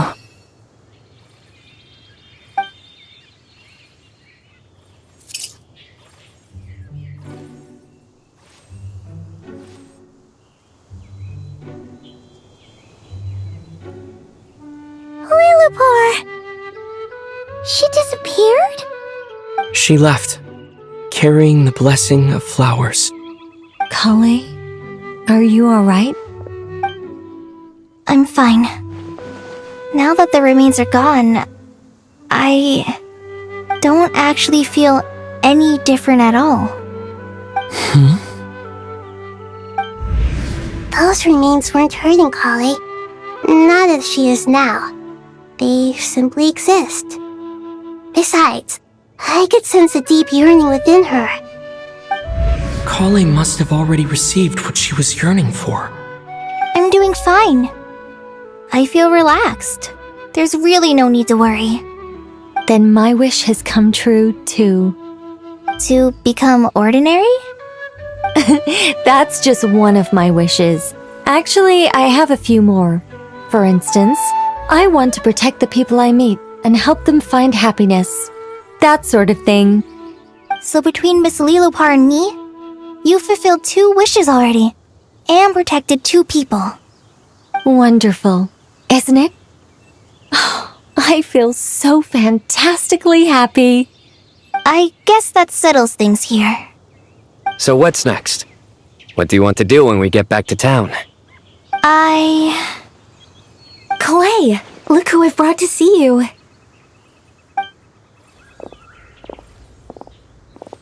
Hey, Kale! I heard you guys were holding some kind of secret event. How come you started without me? Huh? Oh no, it's nothing like that. We were just saying goodbye to an old friend. Really? Who? Me. The old me. So that's what this is all about. Did you come all the way to Mondstadt for that? Because we knew the old you so we could witness the change? Exactly. The old me is gone.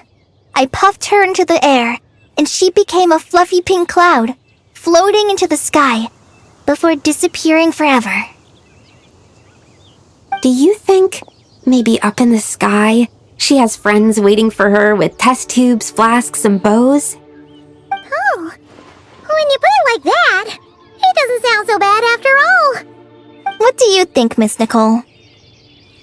I think maybe that's right.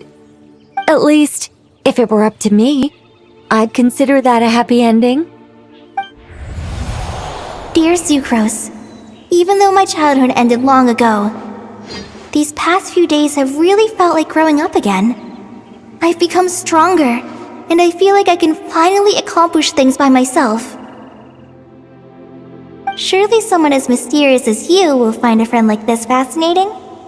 Always growing, always thriving like a plant. I came to say goodbye to my old self. I know that after this, she'll be gone. Thinking about it makes me feel a little lonely. I know the weakness that kept me company will one day leave me too. But somewhere in my heart, I feel a great sense of joy. It feels like I've always wanted to take this step, to walk towards the new me.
Hello, Prune the Witch Hunter at your service.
Just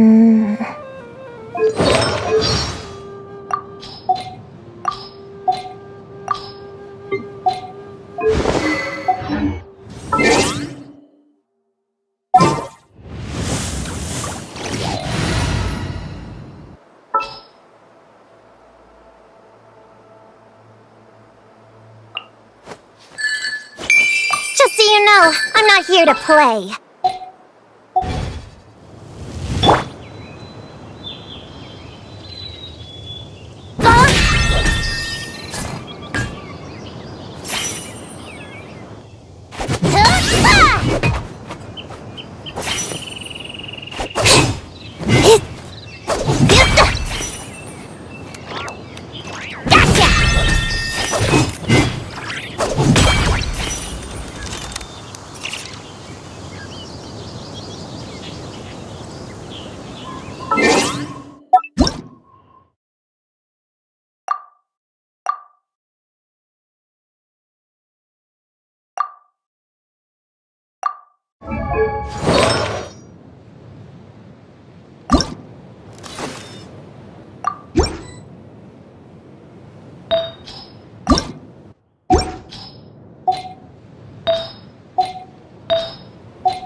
My element.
me!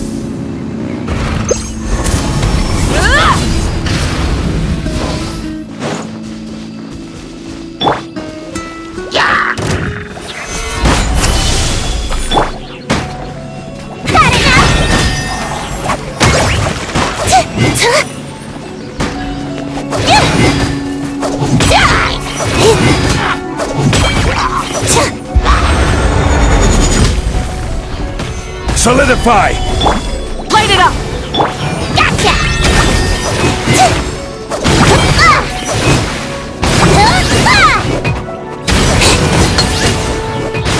Pyroclastic surge! Let the mighty be humble! Settle down!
Where are we gonna explore today?